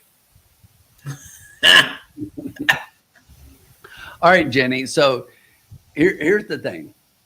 I agree that Louisville looks pretty good right now. I even think Louisville is going to have a really good team this year. I will even say that Kentucky doesn't show up next Tuesday, they could lose that game. But you got to remember. Oh, you're a little muted. You're a little muted. I'm muted. Oh, sorry. Yeah, there you go. I don't know how that happened. That's a So- first. What's that? That's a first. Yeah, exactly. No, I mean, I didn't think I was anywhere near that thing. Okay, so as I was saying, Louisville could definitely win this game. They look good. I think they're going to have a good team this year. Yeah. But the thing to keep in mind is that Kentucky's starting point guard has yet to play. Kentucky's maybe best player probably won't play until December. So another month before he gets in. So Kentucky could lose this game. Louisville could play and Louisville could lose, and or Louisville could win and Kentucky could lose that game. But I'm not worried about how we look early in November. It's a long season. We're posturing for March, and I'm telling you, this team is good. They need to come together. This team is really good. You got to remember the number one team in the nation right now is Purdue, and despite the fact that I will agree that preseason games actually mean nothing, I think Purdue came in to win, and Kentucky kind of handed it to them. Yep. And in that game, they were without those two players I mentioned, plus their next point guard. So they were without three players. Yeah. I'm not worried. It's a long season. And Louisville might win. And I hope they don't. I hope Kentucky shows up, and if they do, they can still That's going to be a fabulous game to watch. It'll be a good game. It'll be a good game. Yep. And if anyone had that exact, look at that, 150-30 for two. Yeah, Hello. Nice. And it was the two. I mean, that's what did it. It's like that, that two at those odds. But also, the 7 on top was definitely not your favorite. Nope. Exactly. So good for anyone who had that 7. Good job. That's Mark Pope calling Tim's bat phone. Phone's ringing, dude. Thank you, Donnie. That actually wasn't my phone. That was Tim's bat phone. That was Pope calling Tim, say, hey, I heard Louisville people are giving you crap on your show. I want to back you up. Exactly. So, no worries. It was the Pope. I got Pope on the phone. I got Pope on the screen right here. Yeah. See, you got Popes everywhere. What a great payout that was. Jeez. Really but good. You were very close, Tim. Great way you formulated it, Yeah. We'll move on. Move forward. There you go. I got some opinions later too. Tell me when I don't have a strong opinion, Sean. Yeah, I know. What about Pratt Sunday? 10 mounts, 7 wins, 6 in a row, 3 seconds. That was pretty incredible. Yeah, that was pretty darn good. How about Johnny V? 8 at Keeneland like a week and a half ago. Unbelievable. Very, very impressive things going on right now. More rants. Jenny's thinking of more rants as the night goes on. I love this. All right, Jenny, you're trying to fire me up. Let me get a refill on my beer. It is Stout Day, International Stout Day. All right, we got 6.5 furlongs, maiden 7,500, purse 27.4, and that is for maidens, fillies, and mares, 3-year-olds and up. And we have the 8 and 12 have been scratched. But but we still good field of 10 horses. Yep, still feel a nice field of 10. Tim, who did you have here on top, my friend? I have no friggin' clue, Sean. No, I got some thoughts here. So let's take a look. Okay. So in this race, the 4th, and maiden 7,500. So obviously nobody's won a race here. And then when you look, most of these horses, when you go down the list, have been around 10 or 11 races. You got the number 9 here, who's had 21 maiden races. That's your most experience. Then you have the 3 that only has 4 races. So kind of went through and, ran it like I usually do. And here's what I came up with. the number 7, who is currently your 2-1 favorite, Yeah. which I really wasn't sure that this horse would be the favorite, was 9-2 on the morning line. But the thing was that the 3 horse was lower in the odds at 7-2. But when the 8 scratched out, Yeah. it definitely impacted where the odds were going to be. But M. Chamas, Mark Cassie getting Patrick Husbands up. This horse is definitely going to be on the front end. And when you look at everybody else in this, Sean, everybody else in this race, I don't see lots of true speed. So could definitely get out on the front end and maybe walk the dog a little bit. The 4 is one that you see lots of 2s behind, so it's probably going to be close. The 5 is a horse that has she's had a couple of front end ones and everything, so she might be up close, but I don't think that her numbers are nearly as good as the 7s. And I just think that Patrick Husbands can get up on the front end here and just go gate to wire. Now, I know we talked earlier that speed didn't seem to be holding, but we'll see what happens. It did in the sprint. It did in the sprint, though. Yeah, exactly. Yep. So, but we'll see, and then see if we can, between the last race and what happened before, and then this one, draw any conclusions. But to be honest, I think the track's been playing pretty fairly as of late, Sean. It's just like the speed breaks down when the speed should break down. Yeah. And I don't think it's been speed favoring or speed biased against it. It's just been playing to the way that the race kind of sets up a little bit. And I think it sets up for the 7 here. So I'm going to take that one on top. When I look below that one, I think that the 3, excuse me, with the 4 races is one that's been on the improve. And you look at this horse, we're going 6.5 furlongs, and this horse has run just about everything around that butt, 5.5, 6, and 7. 6.5 might be the sweet spot. In that last race, kind of closed up pretty well with Eswan up for Devin Gittins, and now Eswan back again. He's ridden her 3 out of 4 of her races, so he comes back, stays aboard. And I just think that this is one based on the fields. You got to remember we're at a 7,500, and she's been racing against a little bit better. You know, she started out much better horses, and last time out at the $10,000 level, she kind of woke up a little bit. And against these, I don't see many who could be able to compete with her underneath. So I think she's one to definitely consider underneath. And then a horse that I want to give you here at a little bit of a price. Actually, Sean, a hell of a lot of price. Okay. I'm going to go towards the outside.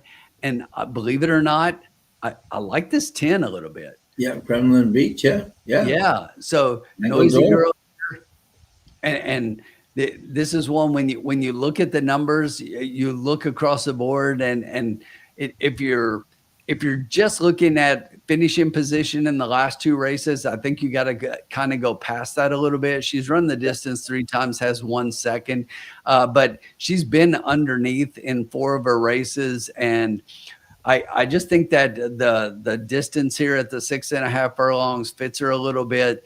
I don't see anything else in the race that's super crazy. I think if she runs back to that race 3 back, if you look at that race, and that was again at the 15,000, she's another one who's kind of been dropping down. She's 15,000 for quite a bit, and then 14.95, and now she finds herself here at 7,500. And it's just one that I think could seriously wake up underneath. I do think it's kind of wide open. And you could name a few horses, but that's one that I just kept going back to, saying that the numbers kind of fit for this horse, and we're going to get a big price. And that was the one out of all the prices that I wanted to make a case for in here. Yeah. Makes total sense. Yeah, and you know when you look at all some of the trainers' numbers and everything, it just kind of it highlights a horse that could definitely figure in a part underneath in this race. Yeah. So 7, 3, 10. Like okay. I don't like that the 7's 2-1. Yeah. But I do think it's the best horse in the race. Yeah, absolutely. Yeah. And you have Patrick and Mark. Yep. Okay. Put the 10. Joseph is asking, put the 10 underneath at a price. Yeah, I mean, that's the way I'm looking to play it. I just, as I was going through and looking and figuring the numbers for this horse fit this race. And I thought we would get a big price. I wasn't sure that I thought we'd get 30-1, which we're at 28. Yeah. We'll take it. We'll take it. It was 20-1 on the morning line, and I thought we might get 12-15-1, but we'll definitely take 28. Right now, as you look at it, this horse is the longest shot on the board. Yep. And I don't see that at all. What a price that would be. What a price that would be. Yes, sir. I do think the 7's pretty solid here, though, and 5-2 is pretty solid odds for that. That's value. Yeah, we have our favorite artist joining us tonight. If you haven't seen his work, folks, unbelievable artist and a good guy as well. Our man artist David Barista. How are you, buddy? David. What's up, David? Great to see you, buddy. Hope all is well. A very, very talented artist, folks. Yeah, you see my trading cards right back there. Yeah, right back there. I love it. Yeah. Hey, What's Nick, up, Nick? how are you? He's still at work, but looking forward to winning some money. Love it, buddy. Always good to have you join us. Let's do it. Let's do it, Nick. Let's win some money. I could use to win some money.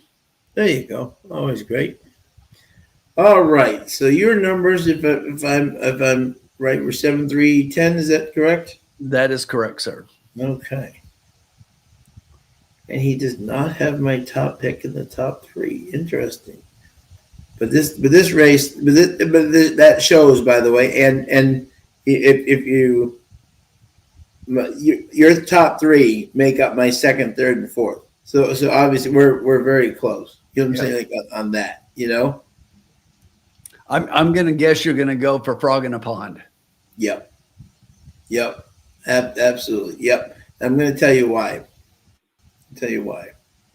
Because Ryan Munger gets on this horse. Okay. Look at the last 2 races, 7 furlongs and both with Raffy. Okay. Raffy, when he rides well.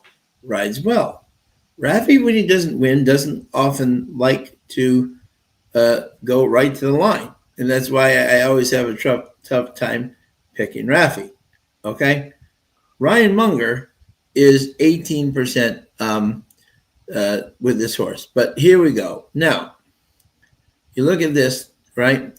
The last time Raffy, if you watch the replay of this horse, he's 3-4 wide. But I mean really wide, right? And the horse, anyone noticed the last month and a half, even when I was up there, anyone who's going 5-6 wide is just not making it up. Unless they're much the best horse, right? Here's my other problem. Here's our buddy Patrick Husbands, who has the greatest love-hate relationship with Mark Casse. Some of his rides are fantastic, and some of them are a little bit less than to be desired, right? And in your mind, you gotta guess which one is it going to be tonight. And I agree with you, Tim. I am on. He's my second pick, and if he rides the way he's capable of, this race may be long over. You know what I'm saying, right? But I don't know that. You know what I'm saying? Exactly. And the horse has quit. One thing I love about Ryan Munger, look at the 2 mounts that he has ridden this horse. And up there, I really believe there are some jockeys that have their a certain way with horses. He came in versus 15,000. Ryan's ridden this horse 2 times. Second closing, third closing, right? So he's ridden this horse well. But Ryan's going to keep this horse on the rail and just come up. Will he be good enough? Will the 7 already be out in front of him, where he can't get him? That could definitely be the case. But Ryan knows how he's going to keep this horse on the inside saving at every ground on the rail, and just he's going to come trying to fly up. So I think this horse is the horse to beat. Now, for Tim, my top 4 picks were 2, 7, 3, 10. So I'm right with you in terms of the way the race. So I was right with you. I actually like that 10 for 4th, but I could see for 3rd. Absolutely. Yeah. Sean, the reason that I said you're going to pick the 2 is because here's why, is because when I was doing my numbers, the 2 was right there with everything else. But what I don't like is that the performance on the 2, it seems like they're trying to figure something out and they're going blinkers on. Okay. Yeah. This horse hasn't really ran well with blinkers in the past. And the trainer is on an 0 for 18 streak going blinkers on. So right. But here's the thing where I think at Woodbine, that's if that's Saratoga, I'm a little bit more, taking that in, right? Right. And this horse is running against 7,500. When he was running with blinkers, he was running against 40 optionals, maiden 78s, and 23 5s. You know what I'm saying? Which sure. He wasn't even in the right ballpark. You know what I'm saying? Now I'm not arguing with you. I'm just saying why I took a stand against was just sure. No, and I agree with you. My point being that the numbers match and this horse figures if you can get past that.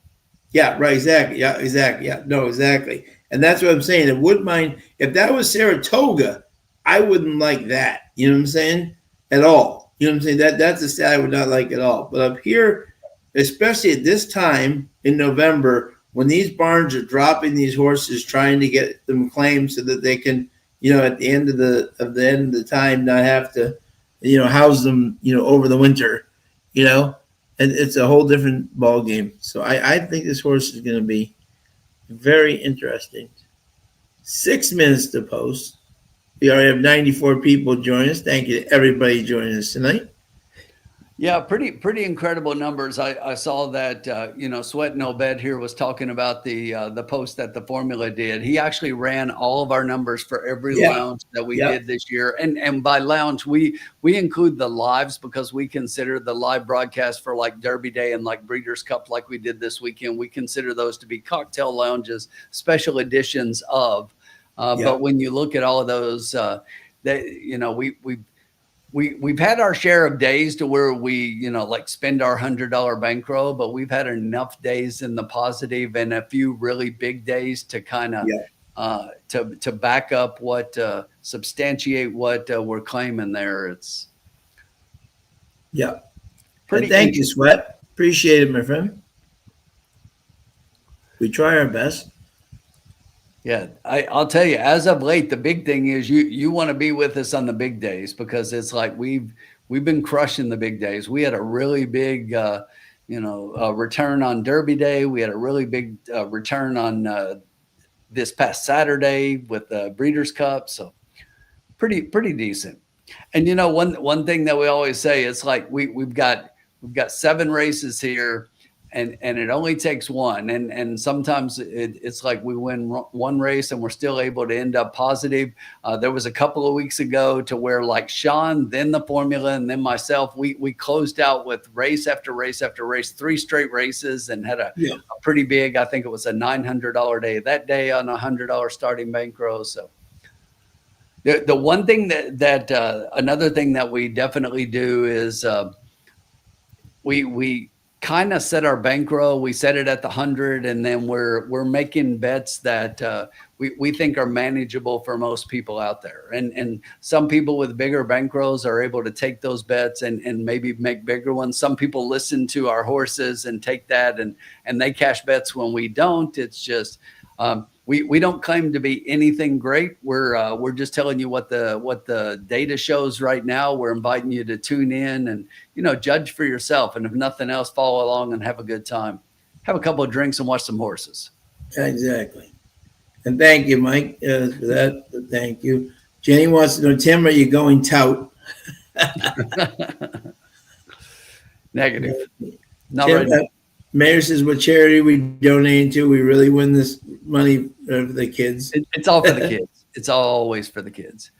Sean, we got 3 minutes here as we Yep. start winding down.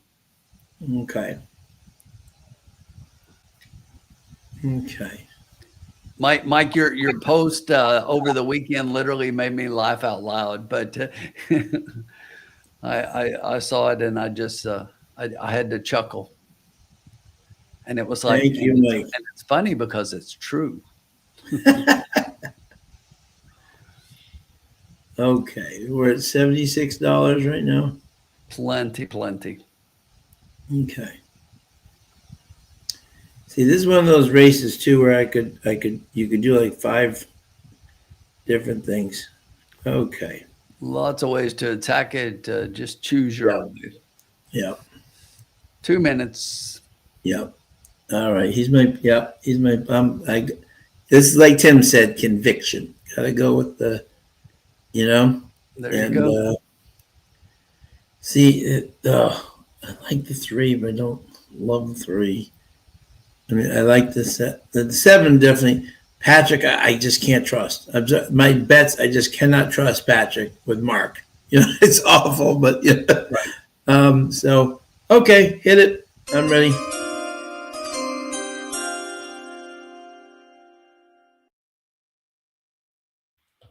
It's just the way I'm thinking. I'm going 10 to win a place in the 2. That's my play of the night. I think Frog on the Pond is going to run a big race here.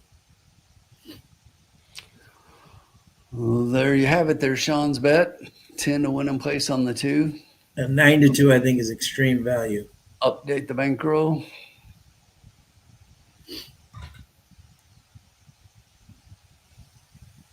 And Tim will bring us right back if we. But I don't have to worry about that because I think he's going to run a big race.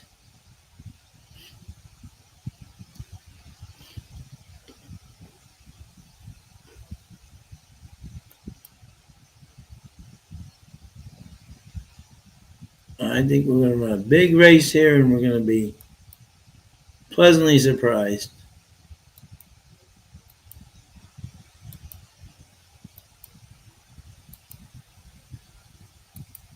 I think we're going to see the odds drop, too. I don't think he's going off at 9 to 2. I may be wrong. Jay Worm's got exact the key box 7 with a 2-3-10. Good luck, my friend. Jenny Max got exact the box 4, 5, 6, 9. Winning place in the 6 and the 9. She got a shoddy bet going there. Bob Jackson top pick 7-2-9. Good luck to everybody here. We are loading up. Cookie for Jose Campos, the inside gate. 5 to 1, 9. They go down to 9 to 2 now. Amis Back Cry to has 9 to come 2. forward for Andre Martin. And they start to form a line now. Frog in a Pond and Her Obsession go in. Strike a note to gate number 3. There's Juan Flores, a winner in the previous race. Patrick Husbands with M. Chamas. Gate 4 here, She's So Croatian.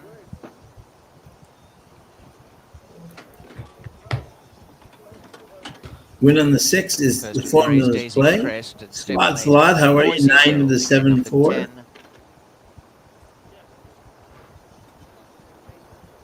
Crumlin Beach is going to go ahead. And Noisy Girl will be the last to load for Kirk Johnson, and the field waits for Down to just the 7 one to runner. 2. Noisy Girl moves up. And they're set to run. They're all in. Locked up. Off and racing, and a very good start out wide for Noisy Girl. Away sharply Crumlin Beach, and coming through fast M. Chamas for the lead, flinging to the front. Daisy Crest on the pace, and She's So Croatian on the inside. Her Obsession mid-pack, followed by Amis Cry, Strike a Note, Frog in a Pond. And last is Danish Cookie. Running out in front, M. Chamas by a length to Crumlin Beach in third. Noisy Girl. She's So Croatian the inside. Daisy Crest fifth. A length behind them, Strike a Note from Her Obsession. Amis Cry getting back up the rails, Frog in a Pond, gaining some ground. And last is Danish Cookie. About 8 lengths covers the field. M. Chamas rolling along nicely before Patrick Husbands, a length and a half in front.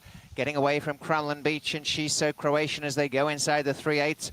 In fourth is Noisy Girl from stablemate Daisy Crest. A length away, Her Obsession coming 3 wide. Strike and Note is also winding up. A break in the field to the others. Frog and a Pond is third last from Ami's Cry, and last Danish Cookie. M. Chummers by a length. Pegging the leader back, She's So Croatian the centre. Crumlin Beach the outside as they come for home. It's M. Chummers by a length. Come on, Ryan, go up She's that So rail. Croatian. And trying to run home is Frog and a Pond, and Strike a Note down the outside, but M. Chummers opens up about 2 or 3 lengths in front of She's So Croatian. So it's Strike all a Note the speed. outside, but M. Chummers not stopping. So it's all And it is speed. Patrick Husbands going all the way. I to M. Chummers, a can't very bet good Patrick performance to on Mark Brilliant right win, now. really. 3 I lengths. can't do it. Strike a Note second. I'd third rather is lose. She's So I Croatian. cannot bet A long Patrick gap on of Mark 5 right to now. Her Obsession. Oh, He's giving me too many bad rides. 119.7. That needed to be my race, Sean. 7-3, my I know. straight exacta. Yeah, exactly. Yep. But again, I'm going to say it, folks. I don't care. Good for Tim. Anyone who had it, I am not betting Mark Cosse and Patrick right now. They're just, he gives too many inconsistent rides, and he. But right now, the sprint right now is all speed. Tim. That's all speed. No one's closing anywhere. The routes somehow are stopping, and Her Obsession. Opening quarter was I took a shot. 23-1. Next race. 47, 3/4. As soon as I got to the back, I said, we're in trouble. 19, Man, I will tell you though, I was impressed by that 10 up there for a very long time, and I was coming down the stretch. I was like, give me the 7-3-10.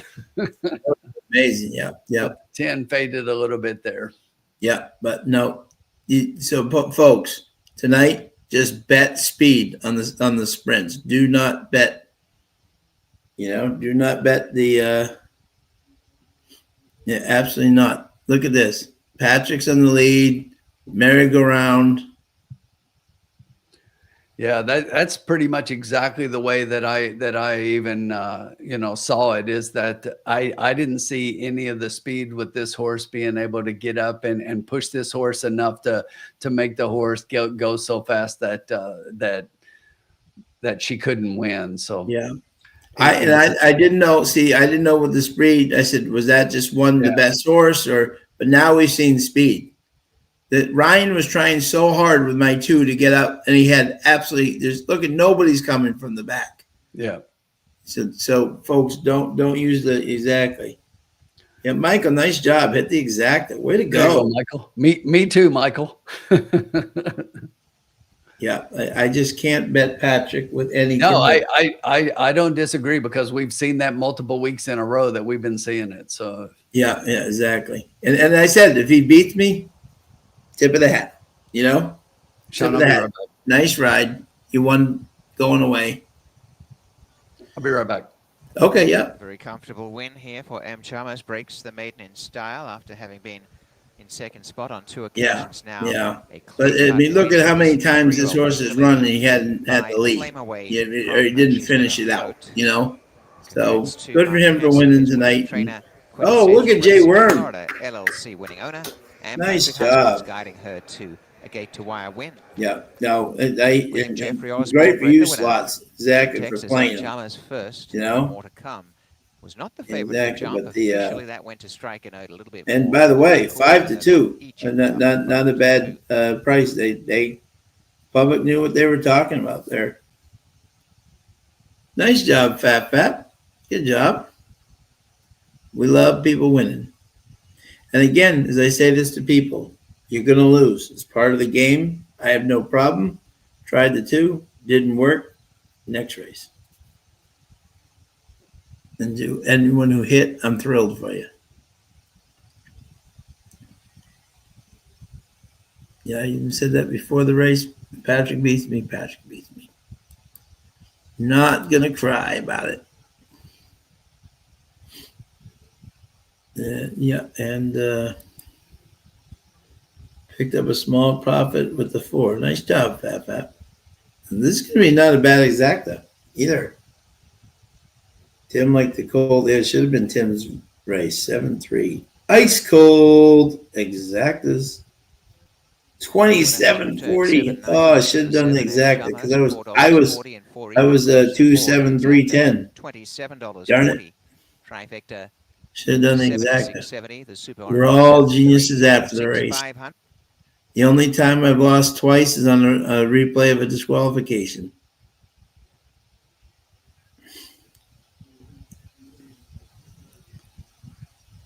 But for anybody who went out there, bravo, bravo. Jockey slapped the 10 in front of his chest. Oh. That's not good, Todd. Maybe Stewart should take a little look at that. We don't approve of that for sure.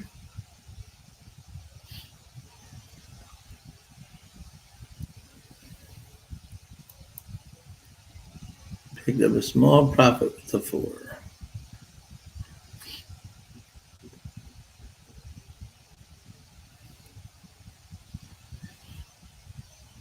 Look, 7 got right to the lead, gone.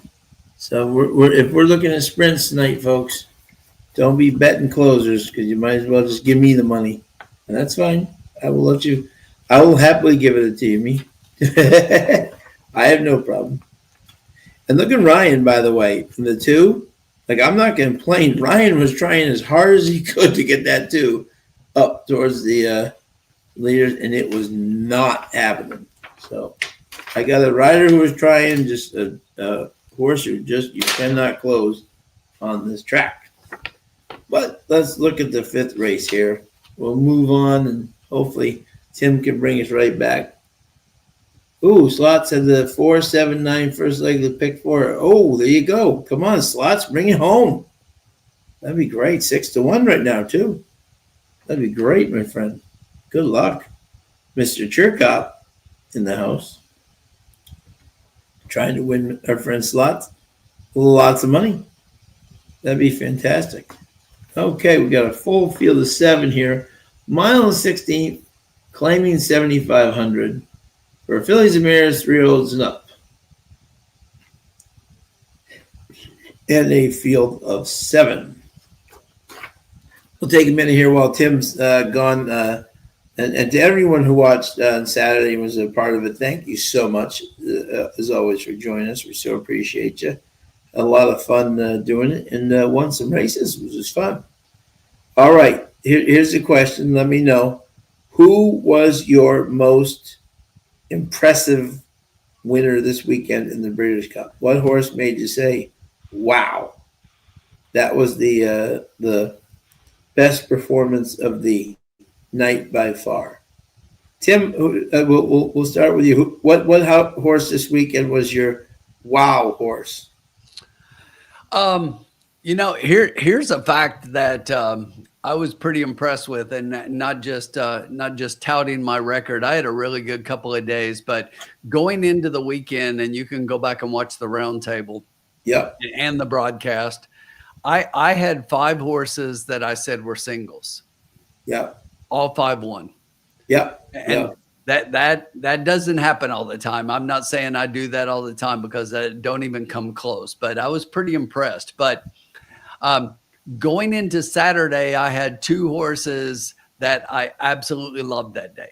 Okay. Yeah. I had 4 horses that to me were that I was playing on top, but I had 2 of them that I thought were my best. One of them barely won, and that was Nysos. Yeah. Nysos going into the weekend was my best bet. Yeah. He did win, but didn't really impress so much in that way, but did impress by being able to win and, in a very competitive race. Yeah. But my second best bet of Saturday and of the weekend was Ben Tornado. Yeah. And that was one of the big trifectas that we hit that day. And not just because we hit that trifecta, just the way that horse won that race, super impressive.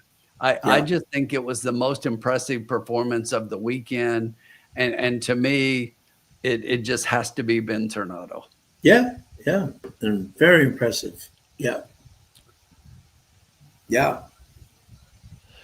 No, that was definitely a very, Yeah, Katie Davis taking her tack to Gulfstream. Yep. And I think she's going to do good down there because she's going to get a lot of grass mounts.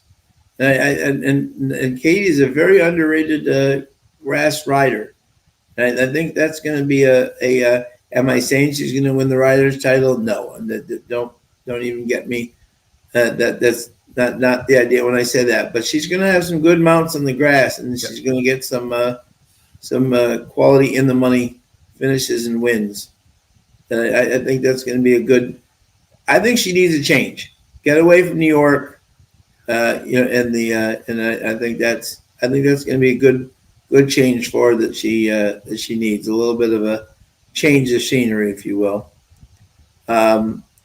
Hap, yours in the Melbourne Cup, yeah, that was very impressive, very impressive. Here's the thing about Half Yours in that race. I was playing against this horse a little bit because of the large field and the traffic and everything else, and I was almost right, but go out on X and look for the drone overhead view of the Melbourne Cup.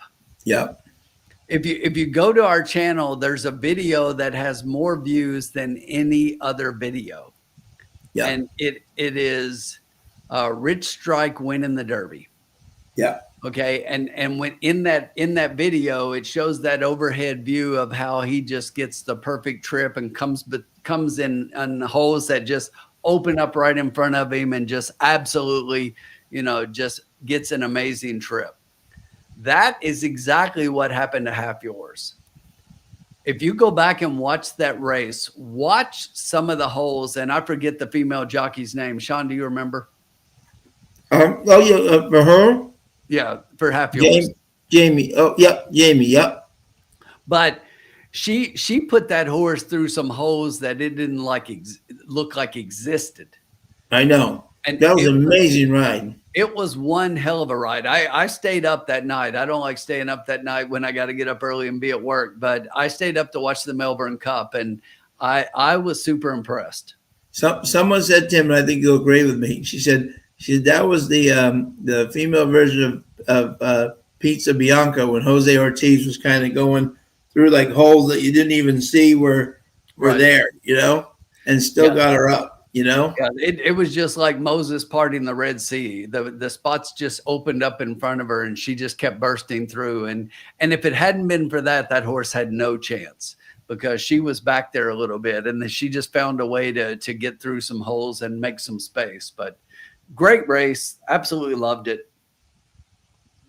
Yeah, Ethical Diamond. How about Ethical Diamond? Yeah, well, that was the one that kicked off the pick 5 at the end. That was just really got us going, and we hit that exacta as well on Saturday with that horse, and that just really kicked things off at the end. And big score. Yeah, but, Jenny, we knocked it down, but we apologize. We knocked it down. That was one that I think a lot of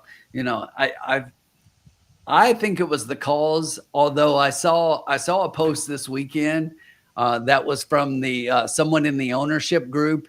Yeah. And they are taking claim for the reason that horse came down so much at the end, because they said they placed a very large wager on their horse. Yeah, and since the horses come, and that's possible. And since the horses come down from hurdles, he's 3 for 3 on the flats, So I mean, yeah, Sean and I are headed out to the hurdles races this weekend to find the next winner. Yes, exactly. We're gonna swap them to the things. Here we go. We're entering them exactly. Amazing. Unbelievable. Yeah, Ethical Diamond and Rebels Raymond's 1 and 2. That's right. Yeah, that's right. Yeah. And look, I will be completely honest. I would not have had Ethical Diamond to kick this series off and everything if it hadn't been for El Hombre talking about it being, the one of the top picks on the formula sheet. Right. Yep. No, absolutely. Absolutely. No doubt. But definitely towards the end of that race, it was like the odds are dropping.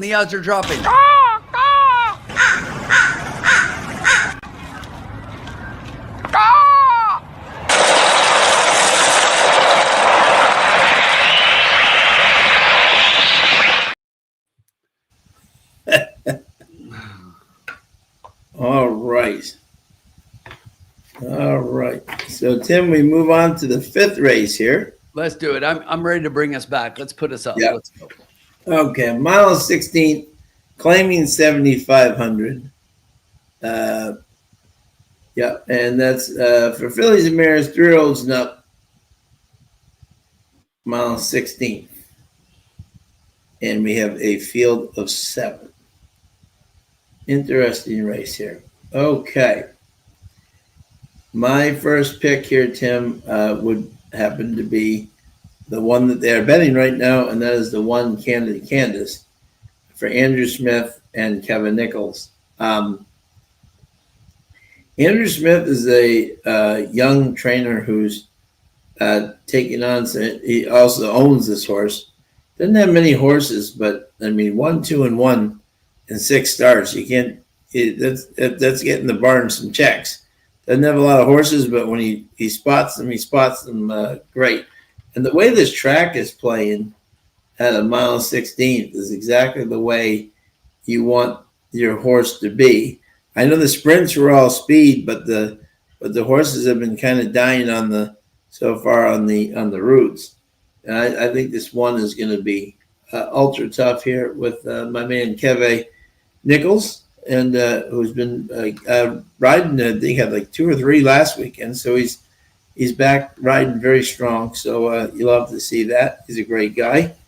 My second pick was it was not. It was the 7, Moral Turpitude. And I like this horse was in form at Fort Erie. I'm not a big Fort Erie to Woodbine, like you're automatically going to do good form. But even look back in last year in December, which was cold, 23.5 against much better. He was up almost the whole way. And but now, since it's gotten a little chance to run a little bit more from behind, but lately has been running on the lead down at Fort Erie. But I think at Woodbine, at least tried to come from behind on the turf, a little bit more from behind with Daisuke in May. So at least this horse has kind of learned to do a little bit of speed here. So I thought this horse was worth maybe 2nd or 3rd. And then my 3rd pick was, let me see here, was the 4 Emerald Lake, Roy Agostino.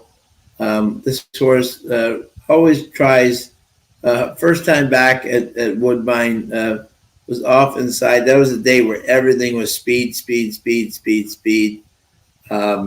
he can get back to the mile 16th, ran in the Molson Cup down there on the turf. Obviously, we'll have to do it on the poly track, but this horse has some closing power at this level. I thought maybe at a price this 4 would be interesting. So I was 1, 7, and 4. All right. You're way off base. Way off base. Look at the picks there. Yeah. 1-7. Sean is way off base. Way off base. Sean is 174. It's all about that base. That is not my picks. Okay. I'm 714. Okay, so there you go.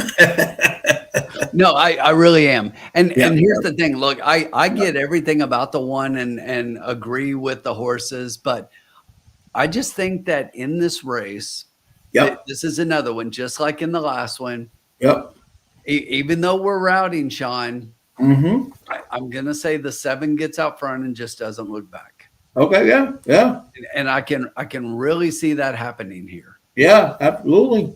But the one is definitely the biggest competitor. It is a even money horse. When you're looking at the will pays right now, the 1 is the lowest in all of the will pays, the double and the pick 3. The 7 is the second in both of them. And both of those significantly ahead of the next horse. And then it goes to the 3 and then the 4. Although I like the 4 more than the 3, just like you do. Yeah. But I will say that when you get past 1 and 7, it does get kind of murky. So Yeah, I agree. Yeah. but it looks like a pretty solid 1-7, 7-1 exacta either way. But if Yeah. you it's going to be 1771 in a short field. It's hard not to hit the try. Yeah, right. So we'll wait and see how things play out and go from there. But yeah, that's pretty much how I am. Woodman, I got to tell you this. Here's the thing: you cannot wear the hat out. Okay, you can't wear it out. I only bring it out on the big days because the big days. Yep. No. I don't want to waste it on a 7-race card. Magical powers. Yep. Give me a 12-race card in the Breeders' Cup. Yep. Give me 14 races on Derby Day. It's like you have to ration out the hat. You know, you pull it out too much, you're gonna wear the luck out. Yeah. Can't be doing that. And Woodman, I'm with you. I'm going with the 7 on top as well. I think that's the best horse for me in the race. Yeah. Yeah. This is such a weird day for me, Tim. I didn't know what day it was because I didn't have to. Woodbine Mohawk has switched from Thursdays to Sundays. So I'm used to having my picks shown on the board at Woodbine for Thursday, but I have to do my picks and write up for Nahu picks. Right. So I didn't have to do it because it was Thursday. I woke up and said, I forgot to do my pick. Oh, they're not even running. So it was kind of funny. They're usually running simultaneously with each other, but tonight it's all Woodbine. Absolutely. I think I'm gonna check out some Churchill racing this weekend. You know, we're good. Here. There you go. They had a pretty good card today, although it was pretty chalky early on, and then you had some prices coming in and some big ones. You know, a couple of $30-some horses, a $20-some horse on the in the late pick 6. So definitely a good card. But the pick 6 was a carryover of about 200,000 going into tomorrow. Yeah. The pick 5 paid 8,300. Yeah. Jay Worm's going 1-7 with 1-7 with all. By the way, just quickly, I will give my performance of the weekend. And yes, I'm biased. I don't care. I expected they had a chance, but my girl Stella ran huge. I'm just saying she blew her field out. I thought that was going to be the most competitive race possibly of the day, and Stella just blew the doors off that field. She came to run. So good for Junior and Billy. Let me talk to Bob's question here. He's talking about the 5 horse here. Yeah. Here's the thing, Bob. It seems like the 1 and the 7 stand out a little bit. I had the 4 next, but that was exactly to my comment that, underneath the 1 and the 7, I can see support in anybody. Yeah. And when you look at the 5, I think there are numbers there that really say that this horse could, with if she runs her best race and she runs how she has, and she's getting Sky up, and Sean will tell you he loves him some Sky. Yeah. But her best races have been at this distance. She's got 3 wins in 16 races. Only half her races have been at this distance, but 2 of her 3 wins have been. Yep. So she loves the distance, and she's if you go back to like 3 back when she won that race here at Woodbine at the distance at a mile and a 16th, if she runs that race, she's right there. So if you like the 5, I would definitely not talk you off the 5. I like the 5 every bit as much as the 4 underneath. Yeah, and if you watch her last race, she got completely shut off on the rail. So you can almost throw that last race out. Forget that 18 links in the last one. That's a line through. That's one you line through it and you don't even look at it. No. Because she got creamed. Yeah, absolutely creamed. Yep. They basically just checked her up and jogged her around the track. Yep. Yeah, you play what you like, Bob. Don't let us convince you otherwise. Yeah. Nope. Exactly. You play what you exactly. Yep.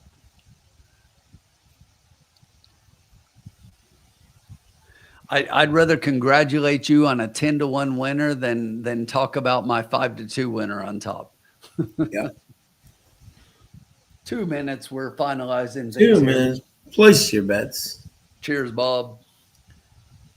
Cheers, everybody. Absolutely. International Stout Day. The famous Bruno chicken dance colors there, especially at Woodbine. One looks good. Keve just sit and chill.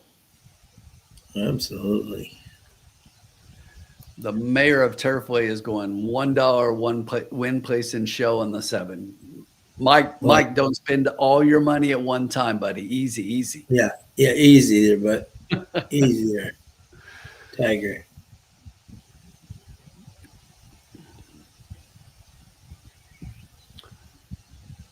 All right, Sean.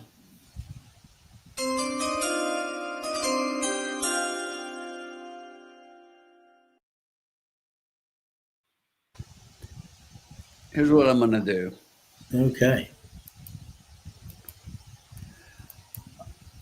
As much as I hate to go chalk, Yeah. I really look at this race and I think 1 and 7 just kind of tower above everybody else. Yeah. So I'm just going to go 1-7-1-7 all. That's a $20. Love it. Yeah. There you go. Love it. 1-7-1-7 all. Go see a different doctor then. Yes. If your doctor is saying no stouts, J Worm, you need a new doctor.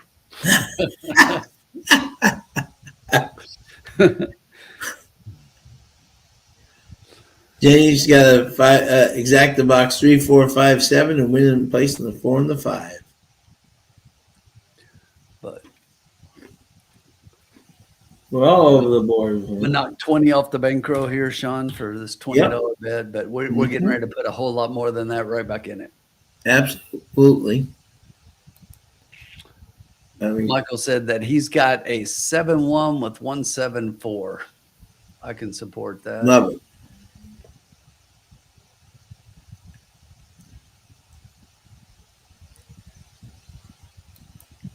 They're going in. Alcohol kills germs is good for you. I buy it. I'm good. I support that. PS Rising Star has gone forward. Leo Salas rides Emerald Lake. And moving into gate 4. Next along is Sky Chanet's with Laughing Out Loud. Saratoga Empress nicely turned out here at 11-1 odds, a last start winner. And 5-2 for Moral Turpitude, the outside gate. The one to come. You know, it's like beer is just like grains and water, right? That's supposed to be healthy stuff.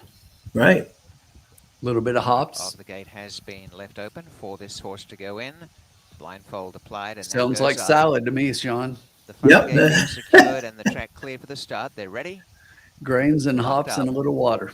Off and racing, and a very good start, and no clear-cut leader showing up. Get that white baby out front. On the track in the center, going through is Emerald Lake into There you second. go. A length away third are both Saratoga Empress, and on the inside, Cantic Caddis, and then PS Rising Star. In the center is that girl Artemis, and over on the outside is the four's blocking everybody in traffic. On in front, Moral Turpitude. And goes away to clear them by 3 or 4 Or blew lengths. the turn. Caddis, Stop the race. Emerald Lake third. Up the race right there, PS 7-1. Rising Star from Saratoga Empress. 25 is not fast. You know, this one got hammered late and really came down in the odds, but let's keep the 7 on top of it. Yeah, let's keep, yeah. Away in third is PS Rising Star. I like Edging that. forward Emerald Lake, a break of 2 away, came off the track, laughing out loud. Well, Off the see, rails, it's that 15 girl and something. Artemis, and Come on, splitting them, Jeffrey. Saratoga Empress. Sailing along in front, Moral I Turpitude think by she's over a length to comfortable. He's Canada. not Candace asking off her. the Look at his rail. hands. Yeah, no, Second not above at all. the way, His hands are Pierce nice Rising and low. Star from Emerald Lake, and no 50. change to the running That's order. right. You know, As they 50, go she's inside the final half crawling mile, up that front. girl Artemis Yep, third last yep. from Saratoga Empress, and on the outside, laughing out loud, Moral Everybody Turpitude has say- really got the Chevy running like shoes on, has American gone away here again. so Canada that Candace going Eswin after this doesn't leader, pass him. has been given full throttle Yeah. to go into second Come on, spot. They're 7-1. clear. About 2.5 Come to on Pierce now. Rising Star, Emerald Lake. Saratoga Empress is winding up from the back.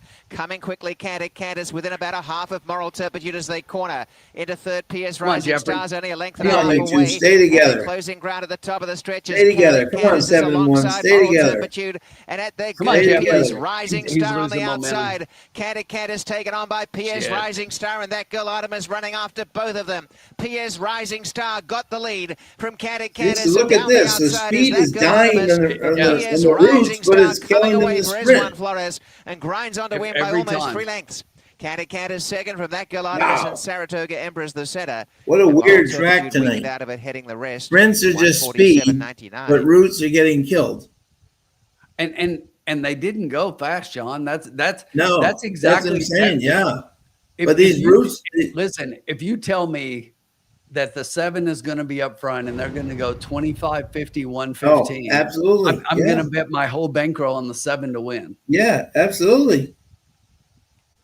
I mean, and he just died. You know.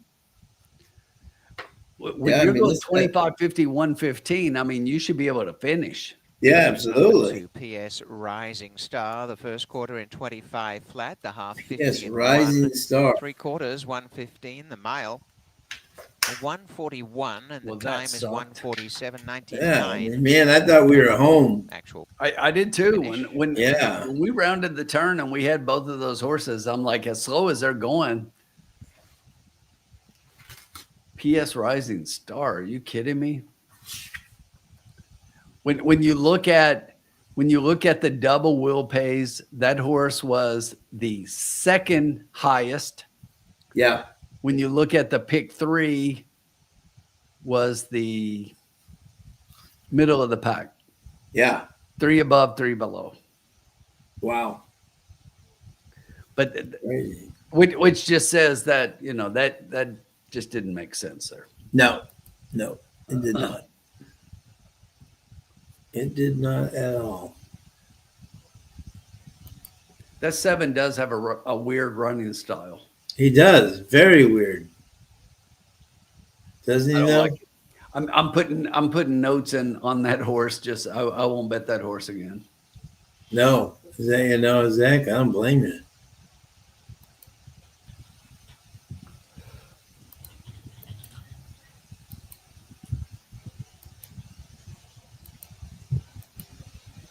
That was just one of those weird races.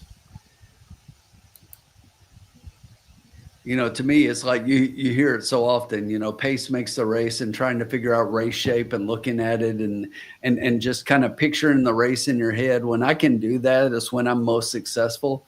Yeah. And I just saw that race unfolding exactly like it was all the way to the stretch. Yeah. Everything but the finish. Yeah. Right. But I've never seen a track where speed is holding on the 7 furlong races, but the speed is just dying on the routes, you know? Yeah.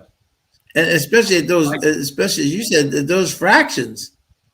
Yeah. You know, I can see if someone's going 45 and you're 44 and 1, you're 45 and 1, and they're, you know what I mean? Then I see it, you know, fading, but they're not, you know. I mean, I'm not exaggerating when I said that. I'm not just No. throwing it out there. If you tell me before the 25, race, 50, you're like, come hey, on. this 7's going to be on the lead, and they're going to let the 7 go Yeah, 25, 50, exactly. 115. I'm going to bet everything in my ADW account on that horse Absolutely. and lose. And then some, you know, and then some. Crazy.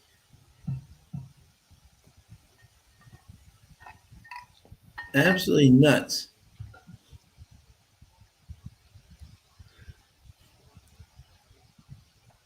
But you know what, Sean? We got 2 races left. We're fine. We got We're money gonna in the right county, back. 2 races. We're in good shape. Yeah. We'll be fine.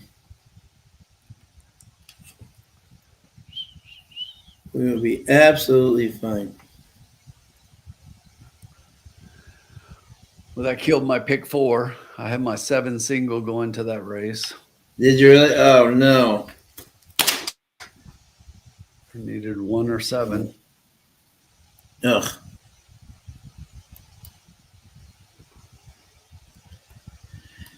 All right. Let's see. Agur 1 went 1 2 oh yeah, shucks. I smell a $36 daily double in the lounge. Love it. Okay, there you go. No, not with our money, you don't. There you go. All right, we're gonna move. We're gonna get it back here for us.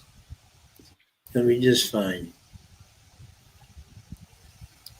It's gonna be just fine, and we're gonna do great.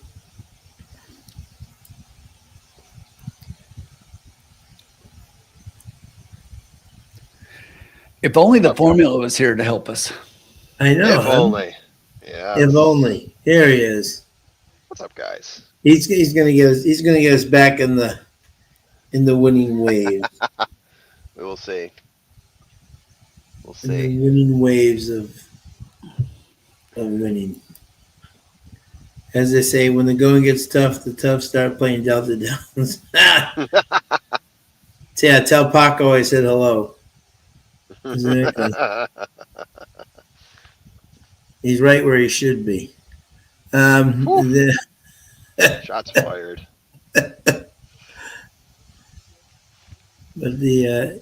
So okay. So now let's go over what we got going on here. Okay. We got race 6 coming up here. Mile 16, optional claiming 15K. Purse 40,007. Fillies and mares, 3-year-olds and up, which have started for a claiming price of 75 or less in 2024-25. And we got a full field here of 6. No scratches. So That's good to hear. yes. All right. Formula, you want to take this one or the last one? I'll take this one because Tim is our Mariano Rivera. We got to get Yeah, a drop for him on that. he's gonna close. He's gonna close it out for us. Yeah. He's the closer with style for sure. Yeah. For sure. I am all for Tim taking the last one. I'll take this me one. too. Okay. So Tim, who did you like here, sir, in race number 6? So 2 things here. I look at the board and the 3 is currently sitting at 7-5, and I'm like, damn it, because I think the 3 looks pretty solid in here.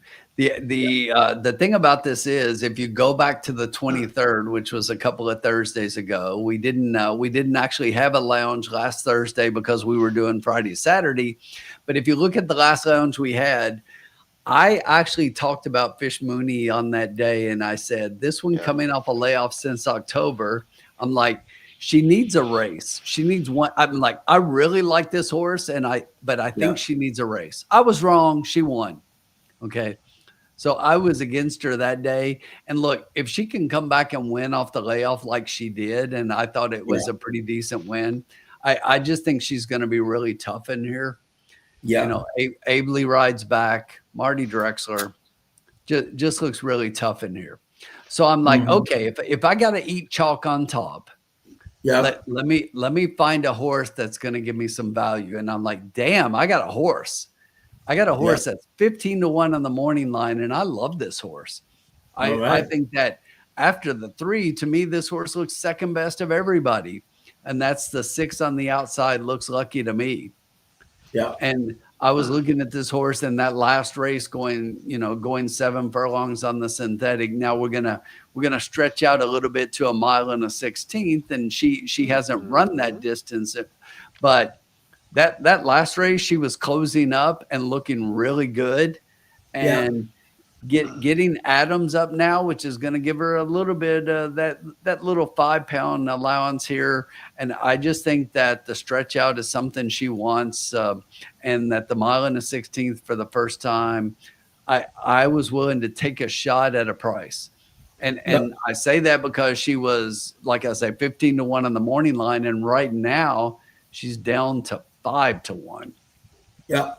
But I absolutely love. I think she fits in a big way here. So next for me was the 5-horse Twisting Pistons. This is a horse in that race against Fish Mooney in the last one. This was the one that I picked in that race. I had Twisting Pistons on top, and then Fish Mooney, who I thought needed a race, actually came and beat this horse. And but I do think that she fits underneath. Munger's still there. She's going to be on the lead though. And we've seen in what happens to horses on the lead in the route, Sean? Yeah, die. Yep. So it makes you wonder if she's it makes you wonder if she's even going to be able to hold on for third in here. Yeah. And then below that, I'd say you could about go anywhere, but I will say this. The 8, Hey Paula, who right now is your second favorite. I just wanted to like this horse and couldn't get there. She's 5 for 9 at the distance, but I've just never been a fan. It seems like if you look, like she won the last race, but at 20 to 1. Every time this horse has been low odds, it seems like she just does not run really well. Yeah. 15 races at Woodbine, and she's only 2 wins and 2/3. It's just the kind of horse that I want to play against. Yeah. So as a 2 to 1 second favorite in here, I just think it's a great spot to play against a horse like this. Yeah. Yeah. I like Hey Paula a lot, especially when she opened up at 12 to 1, but the horse seems to be very good at 7 furlongs. And you said, hey, won multiple times at 8.5, but not lately. Not lately at all. I mean, you go back a year, has run twice at that distance, 8th place and 4th place. Although the 4th place looks like a very close 7th place, and won by 8 lengths. 8th place by 8 lengths, 7th place by 16 lengths, and then 4th place by 8 lengths. So it's 3 times. Not looking good for Hey Paula, who, like you, Tim, I really wanted to like. And now that the price is coming down on the horse, I like even less. Yep. So I like even more to play against. Yeah, she was a great 5-year-old, but not so good 7-year-old. Yeah. Age. 5-year-old year was impressive as hell. Yeah, I really wanted to like the horse, but the fact that the public is eating her up now, I'm digging a bit more. Okay. Yeah. So you like 3 on top with a bullet. Then you like the 6 and 5. Is that right, Tim? Yes, correct. Yeah. And your comments on early speed in a 6-horse race, 8.5 furlongs, where I think there is a definite speed. I don't think fading speed comes into play if you have a horse that has been known to wire at this distance. That's my personal opinion. That's what I said last race. Go back and watch that one. Yeah. Yeah, you win some, you lose some. Yeah. Right. Yeah. Did you think the 7 was going to wire the field in the last race? I did. Yeah. Ooh, yeah, I would have too. and formula. Listen, here's what I really Sorry. said. If you tell me that this horse is going to go like 25, and 50, one, and it's just like you give me the fractions, and I'm like, I'm betting the bankroll. That's what I said in the first race when the 1 and the 3 got out, and I had them exacta box together, and I was already counting the money. And then, like, a 52.5 4 furlong, and I'm like, oh, give it to me, baby, this is happening. And then, not even in the picture at the end. No. Yep. Same. Last race. And that's what's happened in the routes. And Sean's been right. That speed has held in the sprints, and it has not in the routes. Yeah. Okay. Interesting. Good to hear. Okay. Very interesting. Yep. Interesting. Okay. Okay. Sean. All right. Here we go.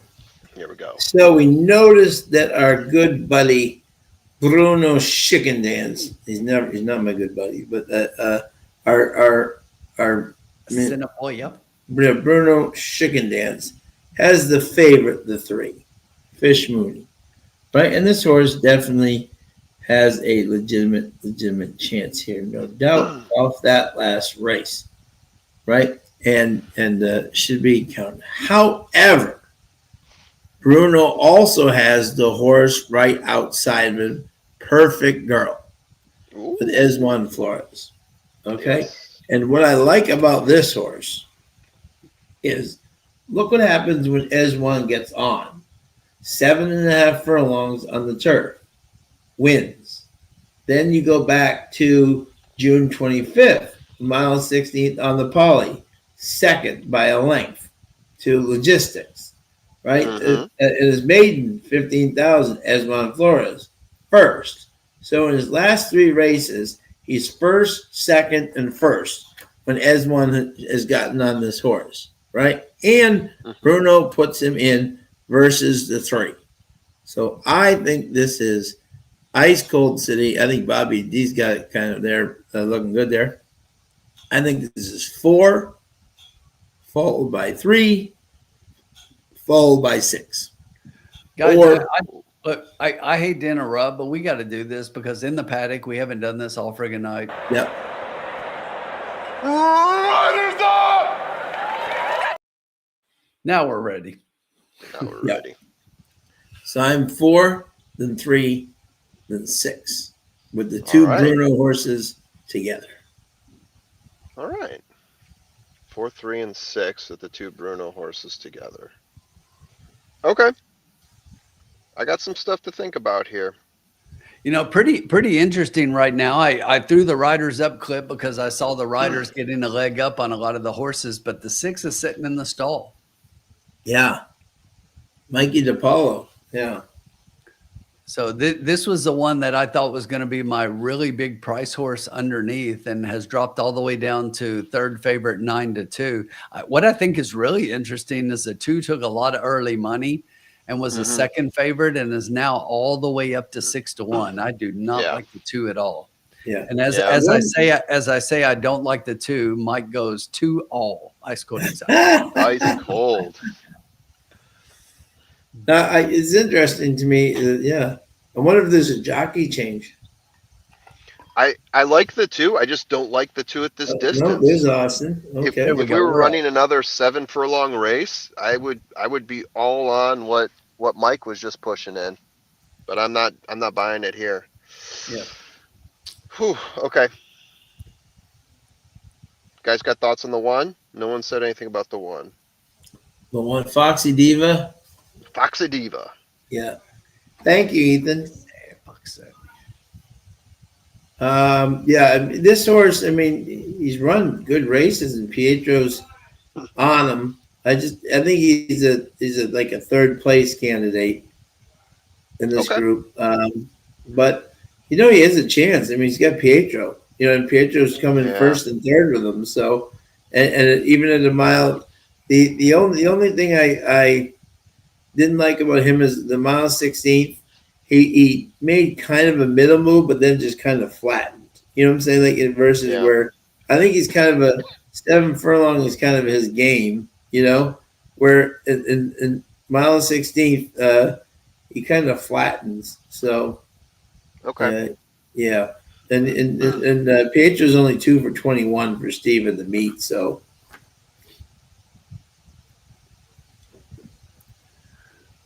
He could get the money, but I don't have him on top.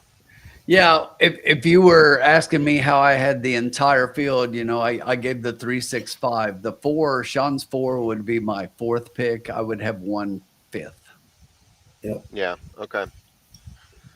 All right. We're going all.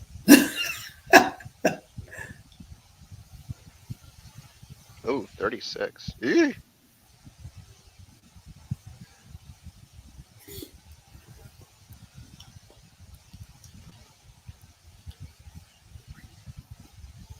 I think Victor likes the 6.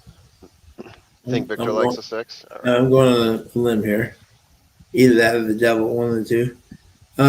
Bob Jackson has 3-5-1. Bob Jackson, the 1 seems to have very consistent form. Curtis has got the try box 1, 2, 3, 5. Good luck with. All right. So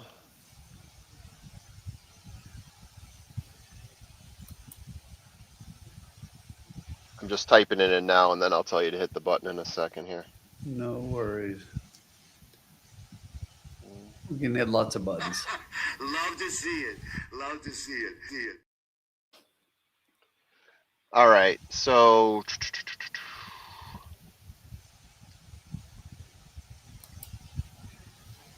I'm just trying to think, what would the price be if I did it like this?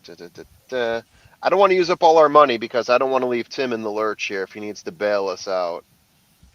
But I think I'm going to use half the money. Okay, like it. There you go. And I'm going for prices here. Whoops. You ready? Yeah. Okay. Yeah, go ahead and hit the button.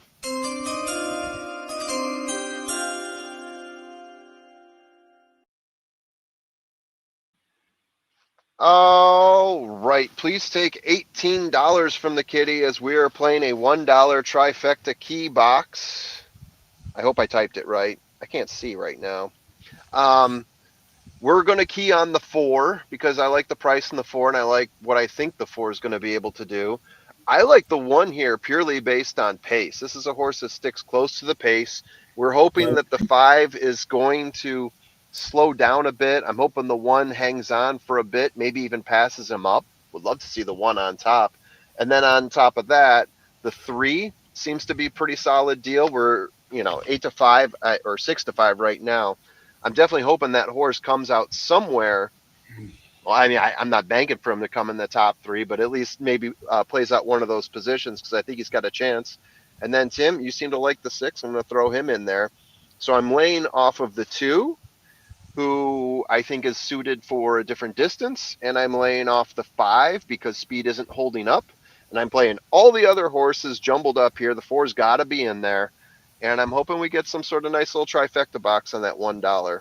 And thank you, Ethan, for the bump that we got there, the $20 Yeah, bump. thank you, Ethan. Sir. So much appreciated. Very bud. kind, very kind. So yeah, at $1, if the base price were 50 cents, this would be a $9 play, but I bumped it up to $1, taking half of what we had left in the kitty. Was I right on half? Were we at 32 or 36? That's correct. Yes. Okay. So yeah, there we go. It pays out it costs $18 total, and let's hope that it pays.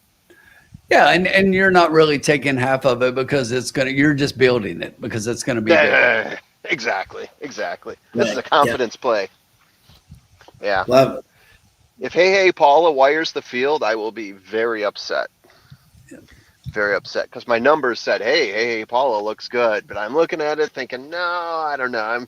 I'm talking myself out of the distance for the horse. So yeah. But hey, we'll see what happens. Fun times.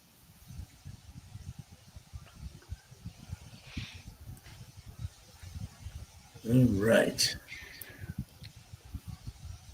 Jay Worm's got to try 3-4 with 3-5 with all. 3-4-5 with all. Mayor Turfway's got something there going on. Mayor of Turfway. Slots has got 1 with 4 with all super. Woo. Playing the super. There you go. Already looking ahead to race 7. 9 horses. Anything scratching race 7? 8's out. 8 is out. The 8 is out. That's unfortunate. Ocho Stinko. Yep. I'll give you a little clue for the last race here, Formula. Shoddy alert. Shoddy alert. Oh, okay. I think I see where you're going. Like it. Shoddy alert. Shoddy alert. Yeah, I think I see where you're going, but I'm curious to see if it goes somewhere else.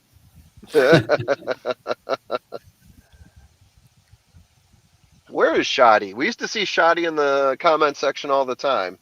I guess she's moved on. She doesn't like us anymore. So Oh, Shoddy. never hangs out. You know, she used to work behind a bar and like put our broadcast on at the bar, and they would like play along with us. I know. Oh, that's the life right there. Heartbreaking. Heartbreaking indeed. I'm with you on that, Sean. 2 minutes to post. Please put in your bets. I like a long shot in race 7. Hopefully it sticks. I'll tell you how confident I am about this 3 on top. I think I'm going to play a $5 trifecta key. Oh, wow. Key in the 3 on top. Wow. Huh. What's the total cost going to be on that? It's a $30 play. The 3 with 3 horses. Tim's got confidence. For a $5 try. Indeed.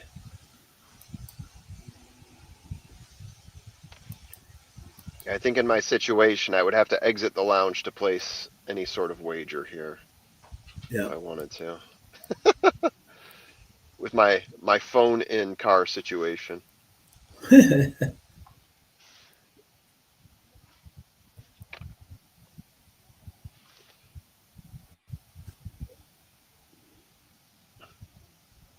Yeah, interesting. Looks lucky to me. Definitely seen that horse before. Firstie's in the house. Hey, my buddy Firstie. How's it going, pal? Firstie would like our intro because I took samplings from one of our favorite bands for that intro that I played earlier. So he would dig that. If we're loading it up, maybe we can drop it for him quickly so he can see.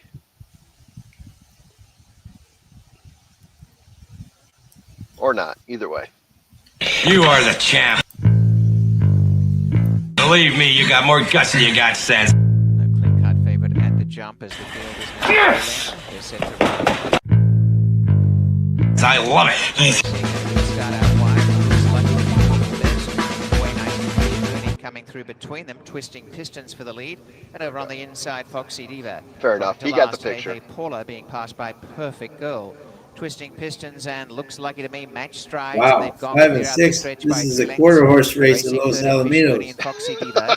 Perfect Girl tracks them, and last, Hey Hey Paula. Not where I thought the 6 on the would be. inside, Twisting Pistons just a neck in front. Wow. Under a rapid second, Looks Lucky to Me. They're out by about 4.5 lengths, sharing We third need closers. Foxy Diva and Fish Mooney.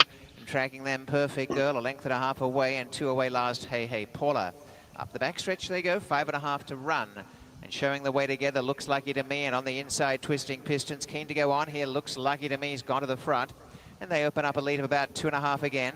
Now kicking on by almost 3.5 as Twisting Pistons pushes the leader. Going up into third, Foxy Diva with Fish Mooney. Next to last is Hey Hey Paula, making ground on the inside of Perfect Girl. They're still Stay in there, Hey pairs. Hey. They race along to the 3.5, and really picking up the tempo here are Twisting Pistons and Looks Lucky to Me. And they run off by 3.5 lengths to Foxy Diva. And Fish Mooney trying to go forward is a neck away, 2.5 away. Where's my Hey 4? Hey Paula and Perfect Girl. It's been a real tussle between the top two, but they're both a sitting comes the shot 1 for and the Foxy 3. Come Diva, on, who's 4. coming to the lead. We need the Foxy 4 Diva up. racing past Come both. on, Looks 4. Lucky to Me and Twisting Pistons. Running home well, Don't Hey tell me Hey I keyed the Paula. wrong horse. Fish Mooney down the outside, but Come Foxy on, Diva 4. got away. Come Coming on, to 4. second spot is Hey Hey Oh, Paula 4's through getting the hacked. scrimmage, and down the outside, Fish Mooney. Foxy Diva's Come well on, out in 4. front. No, About don't 3 tell me I points to peeked Hey the Hey wrong Paula. one. They get 5. And Get up Foxy there, Diva 4. scorching down Foxy to the Diva. wire. This is a very stylish win. Oh. Foxy Diva by 6.5. Hey Hey Oh. Paula second, third Fish Mooney, and fourth Perfect Girl. Heartbreaker. And they ran in racebook order 1, 2, 3, 4, Heartbreaker. 5, 6, just like the saddle towels. The wrong order. 147.01. Guys. As easy as 1, 2, 3, 4 Oh. say. And just throw the odds out the window because It is the winner number 1, Foxy Oh, Diva. man. 2, Oh, Hey Hey stop, Paula. stop 3, rubbing it in. Fish Mooney. And 4, Perfect Girl. Opening.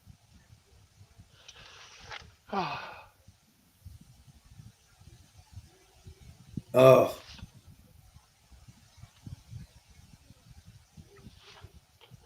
You hate Oh those. no. Yeah, yeah.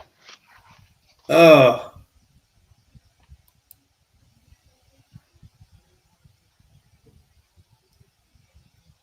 Ay, ay, ay. That was great handicapping too. Playing along at home, they finished 1, 2, 3, 4, 5, 6. That's impressive. So Did much they for fading really? Hey Hey Paula.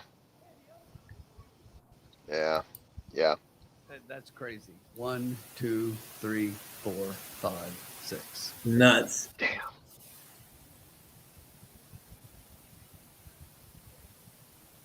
Of course, Jenny Mac had win place on the 1.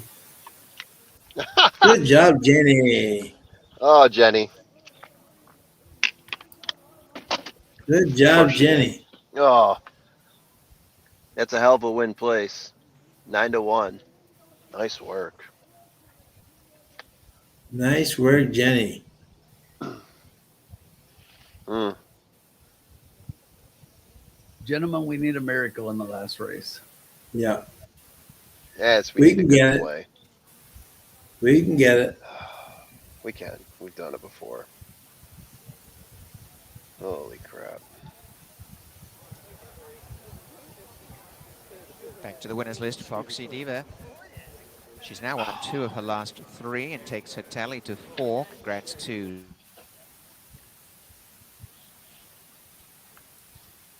Wow. Pietro. Bob loved him to say he was the most consistent. Yeah, geez. Crazy. It's all right. We'll get there, guys. We'll get Yep. there. Yep. Good job. Woodman had the exact Ooh. way to go. Woo! That is a solid exact that you're going to get paid out on. That is 9/10. amazing. Solid. Nice. Jenny, easy $20 winner.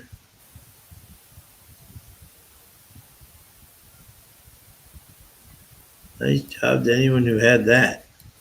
What Good was for you. what's that exact going to pay out? Oh, there it is. It's already up. 168.30. 168. Oh.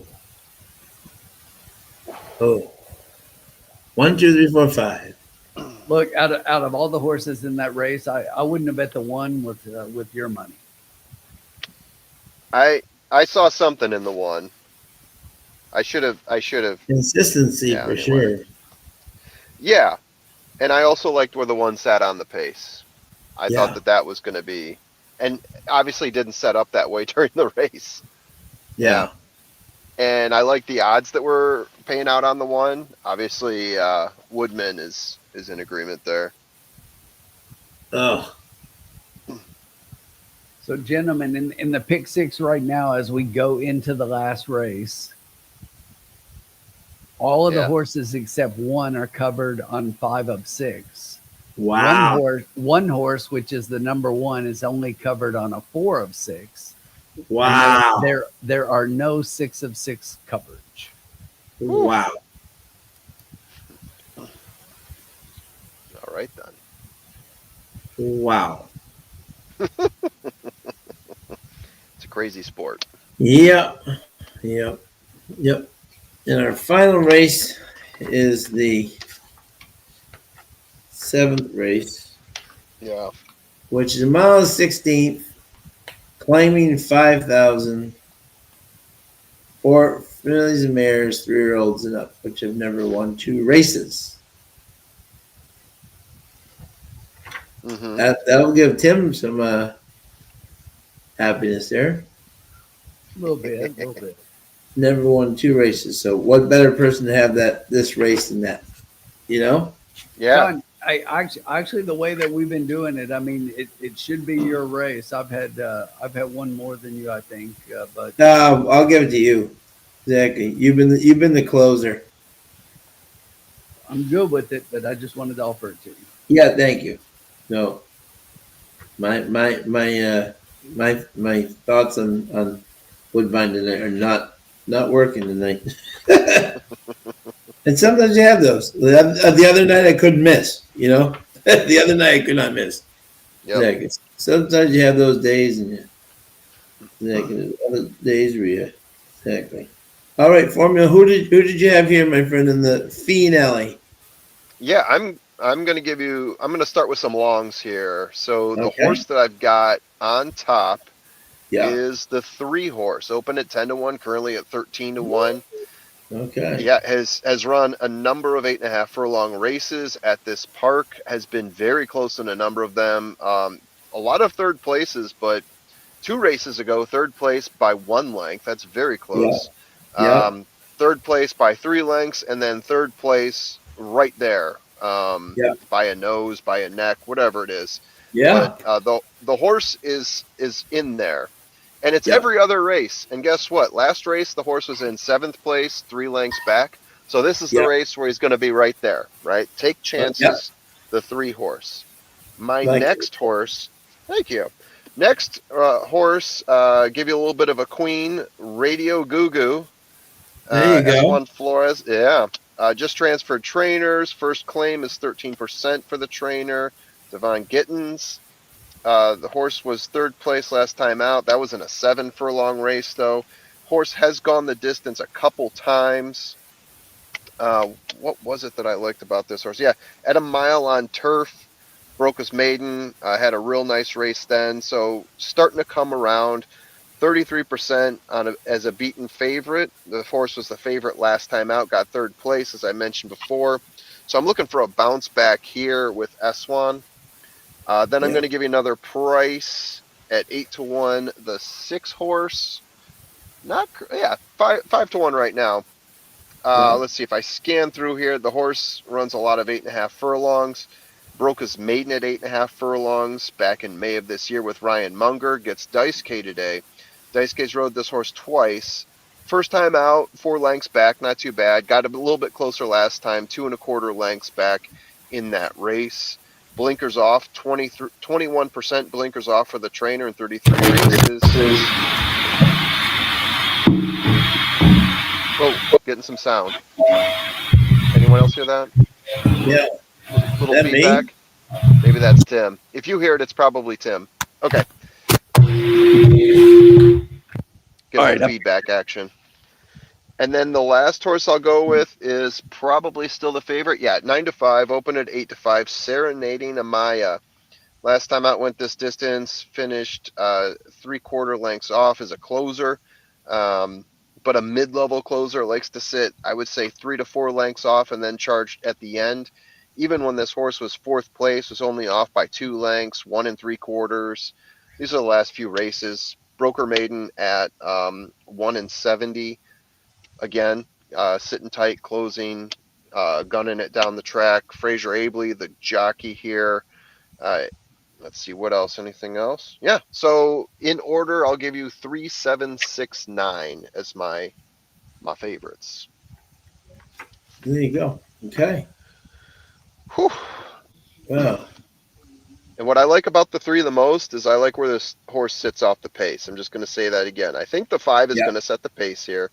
We like fading the early pacers, and I think Yeah. this is a horse that's going to be close. Could hang on. Could end up overshooting and winning.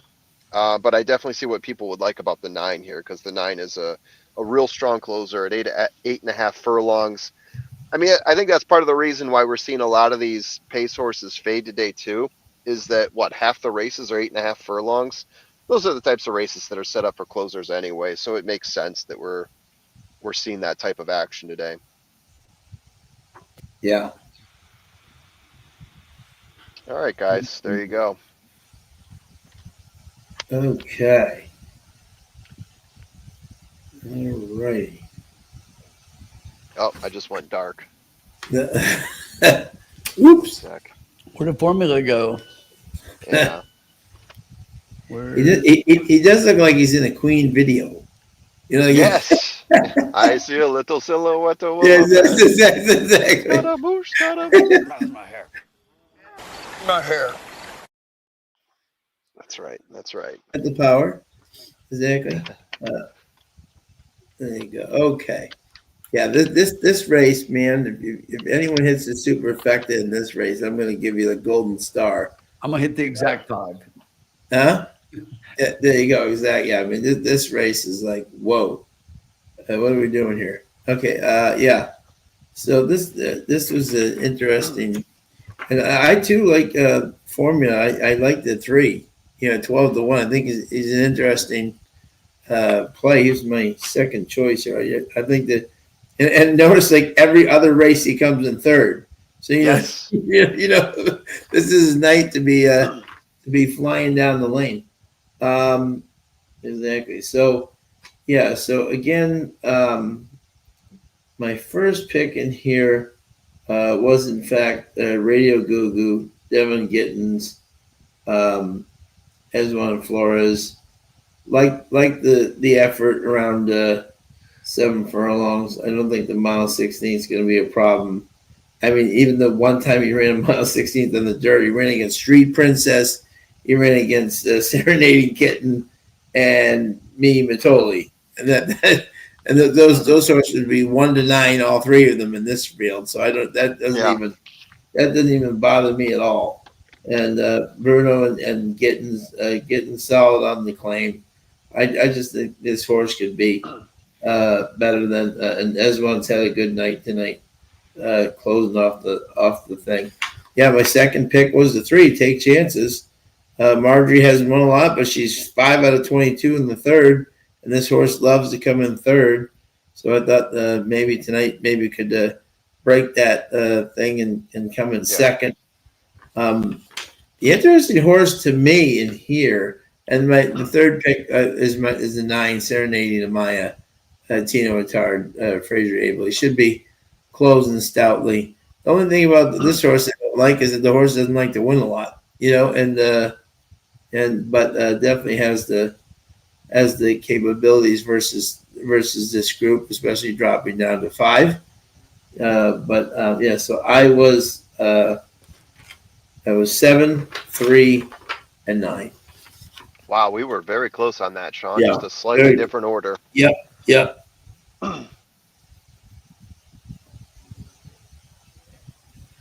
Mr. Tim, the floor is yours, good sir. I thought it was interesting. Indeed. This is an interesting race. I thought it was interesting. Interesting. Neither one of you talked about my top pick in here. Oh, don't you love when that happens? Yeah. That must make you feel really good. All right, let me see. Let me see who Tim's favorite pick is here. Oh, I already know who your favorite pick is because you already said it. I gave you guys a clue. Mrs. Hotshot. That would be no.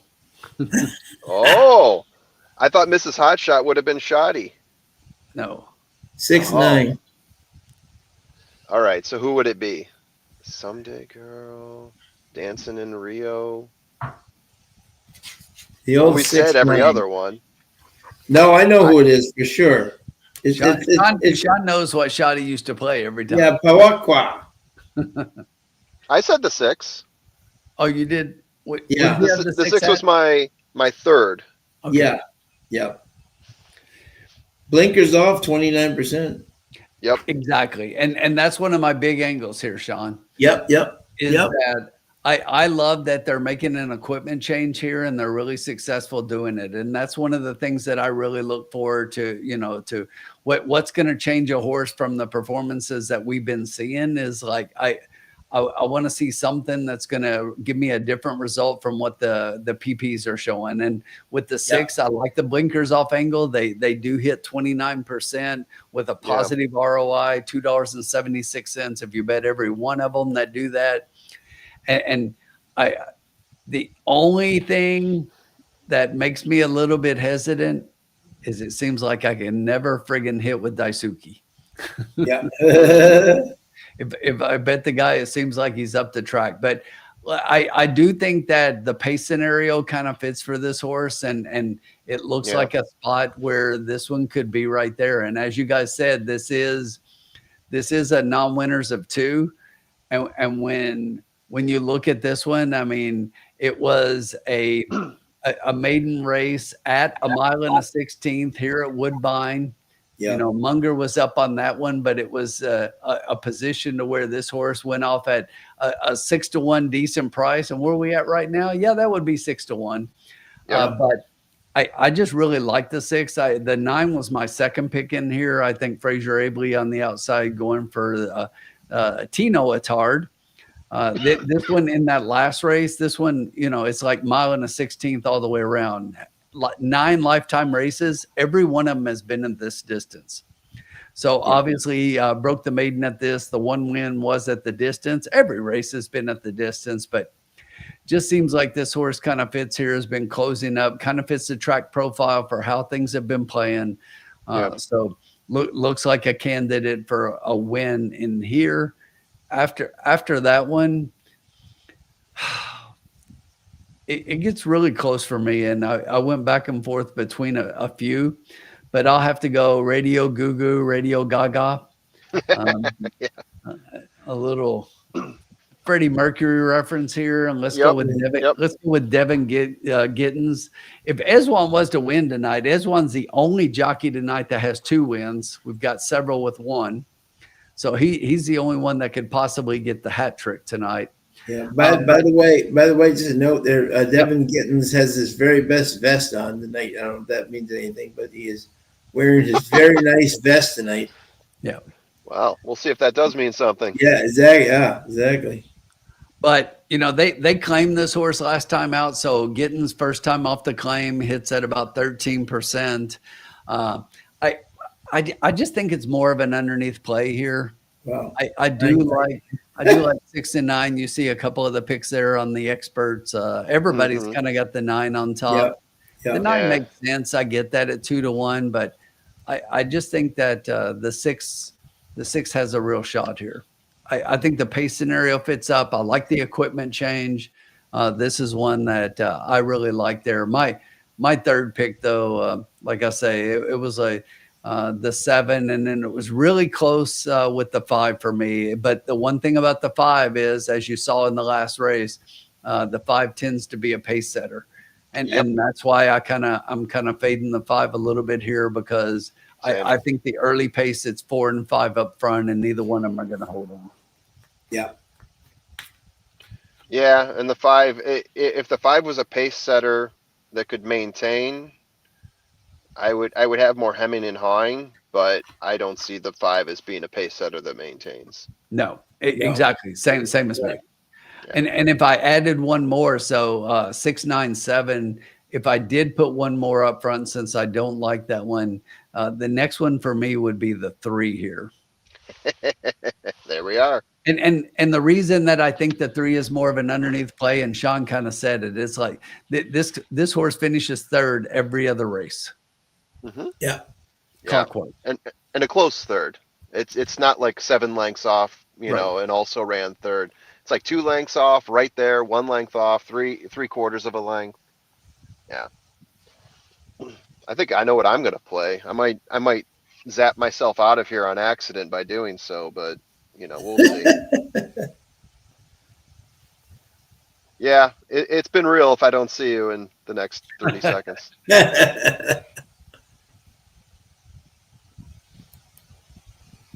Well, I still hear you, so that's something.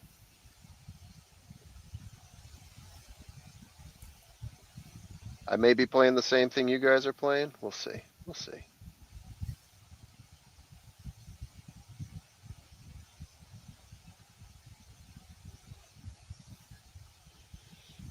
Well, there you go. Thank you, Android.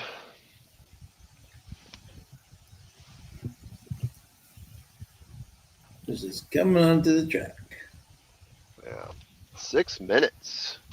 Thank you, everyone, for joining. Hope you guys have enjoyed. We've got one win so far tonight, small one that Sean hit on a place, and his win place. Hasn't gone as well as the Breeders' Cup Saturday went, but we're doing our best. We're getting close, and hopefully Tim's gonna work some magic here. All No we need is pressure. one, and then boom. Yep. Hey guys, if we burn through the next until the end of the year, we'll still be up on the year by like 4 figures. So That's amazing. yeah, that's incredible, Not bad. and that's Yep. that's why I posted our progress and Yeah. our ROI Yeah. for the year, and we've got some big bangs in there too. If you take out the top 2 as quote unquote outliers, we're Yeah. still up. We're still up by like 1,000. Yeah. So I mean that's the thing. When you remove outliers, if you still show progress, that usually means that hey, you're Right. doing something right. So obviously it's not as big, but it's still a significant plus ROI. So congratulations to everybody who participates in the lounge and helped us get here, and thank you. You are the champ. Believe me, you got more guts than you got sense. Yes! I love it.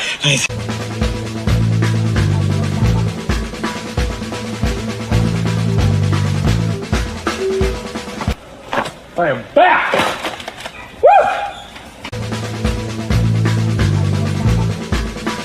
Woo! You win. Perfect. We do win because only winners in the lounge, baby. Only Winners. Only winners. Only winners. See how long we get away with playing that drop. I'm afraid I clipped too much of it and maybe didn't change it up enough. So I hope we don't get a copy strike on that. But we'll see. We'll see. Well, no, as my grandfather used to always say to my grandmother. My grandmother said, I would always say, "Is something on fire?" He said, "We'll know soon enough." I always play with fire when you sample songs like that, even if it's just a couple seconds. But Exactly. we'll see. Yep. 124 joining us for the last race, joining us for the Love closeout, it. the 7th race. Thank you, everyone. Hit that like button. Love it. Follow us. Do whatever. Do whatever. And yeah, I'm hoping to get some time, maybe even later tonight, to clip some of our winnings and make some short videos out of those. And maybe talk to Colin to see if he can figure out how to post the short ones, the TikTok style videos. Yep. Yeah. 3 minutes to go. So really quickly, as we hit 3 minutes and before I put in the bet, I actually love that the public is now making the 2-1 favorite. Yeah, I know, huh? Because I don't want a horse that's a part of the front end. No. Based on what we've seen so far tonight. So yeah, couple minutes left here. Just putting it all together. It's a tough one. Woodbine can be tough, Mike, and that's the thing. It's like, because when you look at our ROI, what's even more impressive than what the formula said is, I mean, we've been down to Louisiana, we've been at Woodbine, we played some Churchill a couple of weeks. We're talking about the couple of big days that we've played some of the big tracks, and of course Turfway at the beginning of the year to start things off. So. To be able to do that, pretty impressive. Yeah. And we've done a number, and I looked at it too. Maybe I'll break it down and show you guys what it looks like park to park. But like we've got some good wins at Woodbine. I think when you take out like the big ones, the big days, the BC and the Derby, Woodbine looks like the next best. Now we've had some good days at Evangeline too. Turfway this year early on, I think we struggled there a little bit. There's a few at Delta Downs. But yeah, I think we can come back at Turfway. I look forward to the challenge. I love Turfway. I really do. Absolutely. It's a challenge. It's a beast. But man, I love the challenge that it represents. I don't know. There's something about it.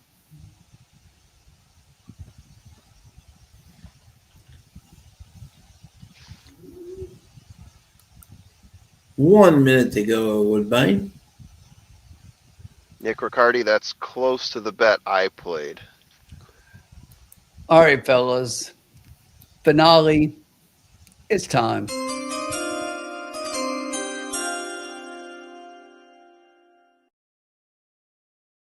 All right, $18 left in the bankroll based on how we're going to play it. We got to play 16 of that. And the way that we're going to do it is this. We're going to play a trifecta. We're going to stick to my picks, stick into my guns. I'm going to play a 6-9 with 6-9 with 137. Let's do it. Bringing it home with a big hit here. This 6 is going to win the race, and this horse is sitting here at 6-1. Wow.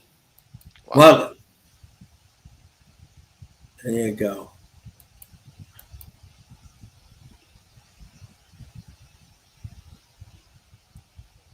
Michael Herbert or Michael Hebert, however you pronounce it. Where in Louisiana are you from? I'm just curious. Yeah. I live down.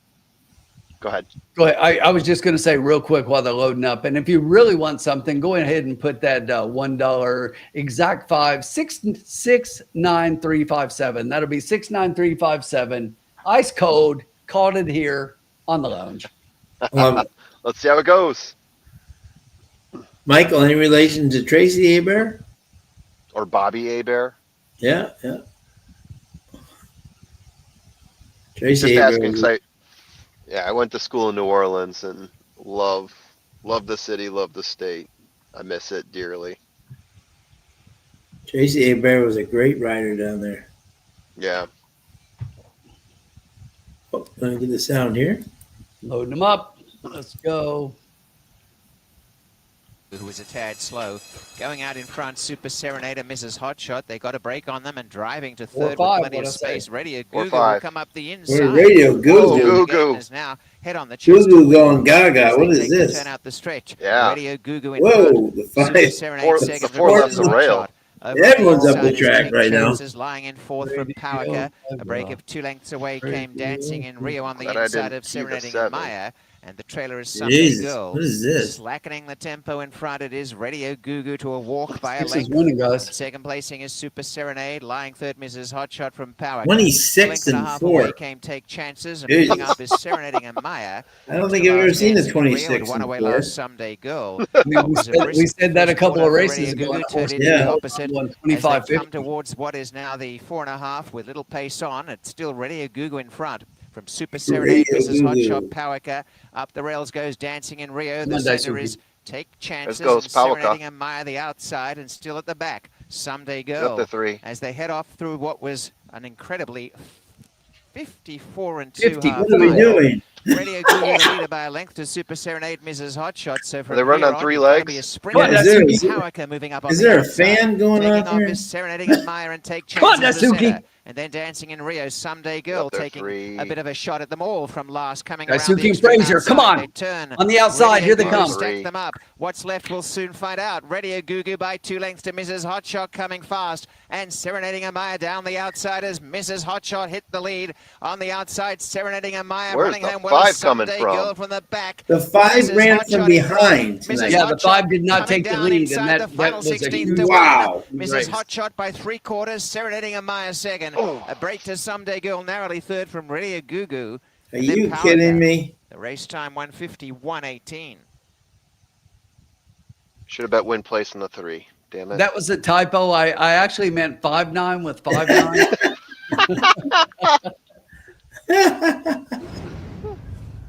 Wow. Oh, that was the 9. I thought that was the 3 there. Whoops. That whole race completely fell apart. And Look, but here's the thing. There's Show the me 3. in the running line where the 5 five takes back like that. goes from behind. Yeah, exactly. Yeah. Yeah. Like, what Unprecedented. is that? Even started out trying to go for the front with the 4 before the 7 snuck in. Yep.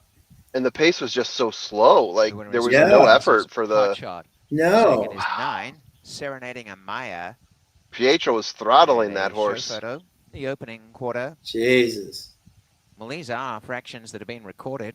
26 and 4. 26 Half a and mile, 4. What were 54 we and going 2. like That's downhill? crazy. 120 I mean, and come 1. on. The mile, 26, 54, 120. 126 furlongs. I do not think I've ever called a half mile time of 54.40. There it is. That slow. Not just us. All the years I don't think I've been ever here. called a half mile time of 5'9", 54. 276, That's 2 is that's third. like Someday absurd. Girl, 7 is fourth. Radio Goo Goo. Shit, 6 I is could run the fifth. fractions Power in that.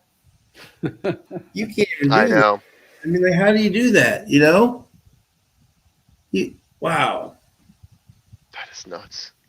I heard about walking the dog, but that's walking the turtle. That's not even, you know? Man. The key word there is walking. Yeah, but what the heck? Ay, caramba. Ay, caramba, Wow. right. Did anyone have that in the chat? We have a rider's claim of foul. The rider of 6, Powerca, against the 7, Radio Goo Goo, alleging interference down the stretch. That's the 5th against 4th place finishers. 5, 9, Really? 2, I have 7, the claim 6 of foul, but on that's with as the a claim time. of foul. 6 on 7. Yeah, Mrs. 6 Hotshot, against which 7 was for the Clocker 4th. Report single tout for the day, is a winner. And Mrs. Hotshot continues Yellow success. saw Fati, Who Michael. wraps up the final 2 races in style. And Mrs. Hotshot going on to what is a second lifetime win. William Armada, winning trainer, owned by Woodland Hill Thoroughbreds. 26, 54, 121, 44. And we finished up in 7 seconds? Who takes honors, Phil's Glory the Wow. Dam, and was bred in Did Ontario Curtis by Stinnett win? Woodland Hill Yep, Thoroughbreds. he has Did he a hit try. it? Mrs. Hotshot. Oh, job, baby. Curtis did it. 9, 2 someday Way to go, third, Curtis. 7 Way to go, That- Curtis. fourth, and 6 Powerca That's fifth. the This is phrase fifth that against pays right fourth, there. claim of Holy foul. cow. That's By amazing. And look, if you look at his 7. try, it was actually the super. 2579. Tickets. Wow. Wow. Boxed up, yeah. Well done, good sir. Oh, the 5 went off at 7-2. Oh, I thought we were going to get better odds on that. Yeah, the Wow. 5 was a favorite at one point. That's right. That's right. Which we were all shocked at, Right. given the pace. Yeah. Yeah. But come on, I mean, you don't, one, you don't think the 5 is taking off the pace, and 2, you don't think that they're running fractions that they run at the friggin' high school track meets. Yeah. Well, hold on. Do you think that the trainers were, or the jockeys were throttling the horses back, knowing what's happening with the pace? And as they got out there, they were just like, I don't want to get in front. I don't want to get in front. And then the numbers just dropped. Is that a scenario? It could be something to that. I mean, every horse in the lead is collapsed. Babezilla. So Yeah. So Yeah. I mean, maybe that's just in their head, and they're like, "No, I don't want it. Yeah, you take it. I don't want it." You know? Yeah. I'm not going to try it. You try it. Hey, let's Yeah, get right. it. You know, which is amazing. There is some validity to that. You know? Yeah.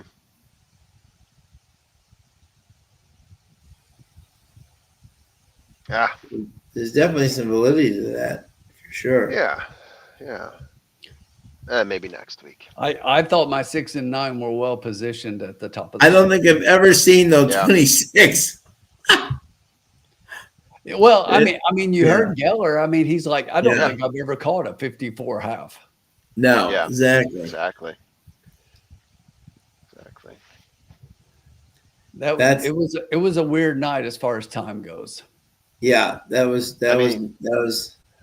I know we're talking a I different think class it of is, horses, but I mean, at the Kentucky Derby, they're constantly calling like 46s, right? I mean, it's almost like it's like an 8.5 second difference, Yeah, and that's a Absolutely. much longer distance. Insanity. I mean, how do you even? You know? Yeah. Yeah, Curtis, that take is the definitely win. something new to me. Yeah. I will say I was looking for the bounce after Saturday. I kind of expected it. It seems to happen to us, but we'll be right back on it. Oh yeah. Not worried about it. Oh no, not at all. Yeah. So basically, the moral of the story here is if you bet all week on this, you're only up 800 and something bucks now. You know. So I mean, so you know, I mean, so yeah. No change. take it with Tackle a foul not No allowed, change. and the result. no change. remains I just left the 9-9. sound up, 7-6 so we and will become official on the final weird, race. huh? All right, gentlemen. Yeah, All it right. was a fun night, my friends. Yep, Yeah, always fun. Even if we don't do it, it's fun. exactly. We had a good time. Had a Comment blast. section. Yep, Thank you guys for joining. and we'll see you next week, guys. Absolutely. See you Enjoy. then.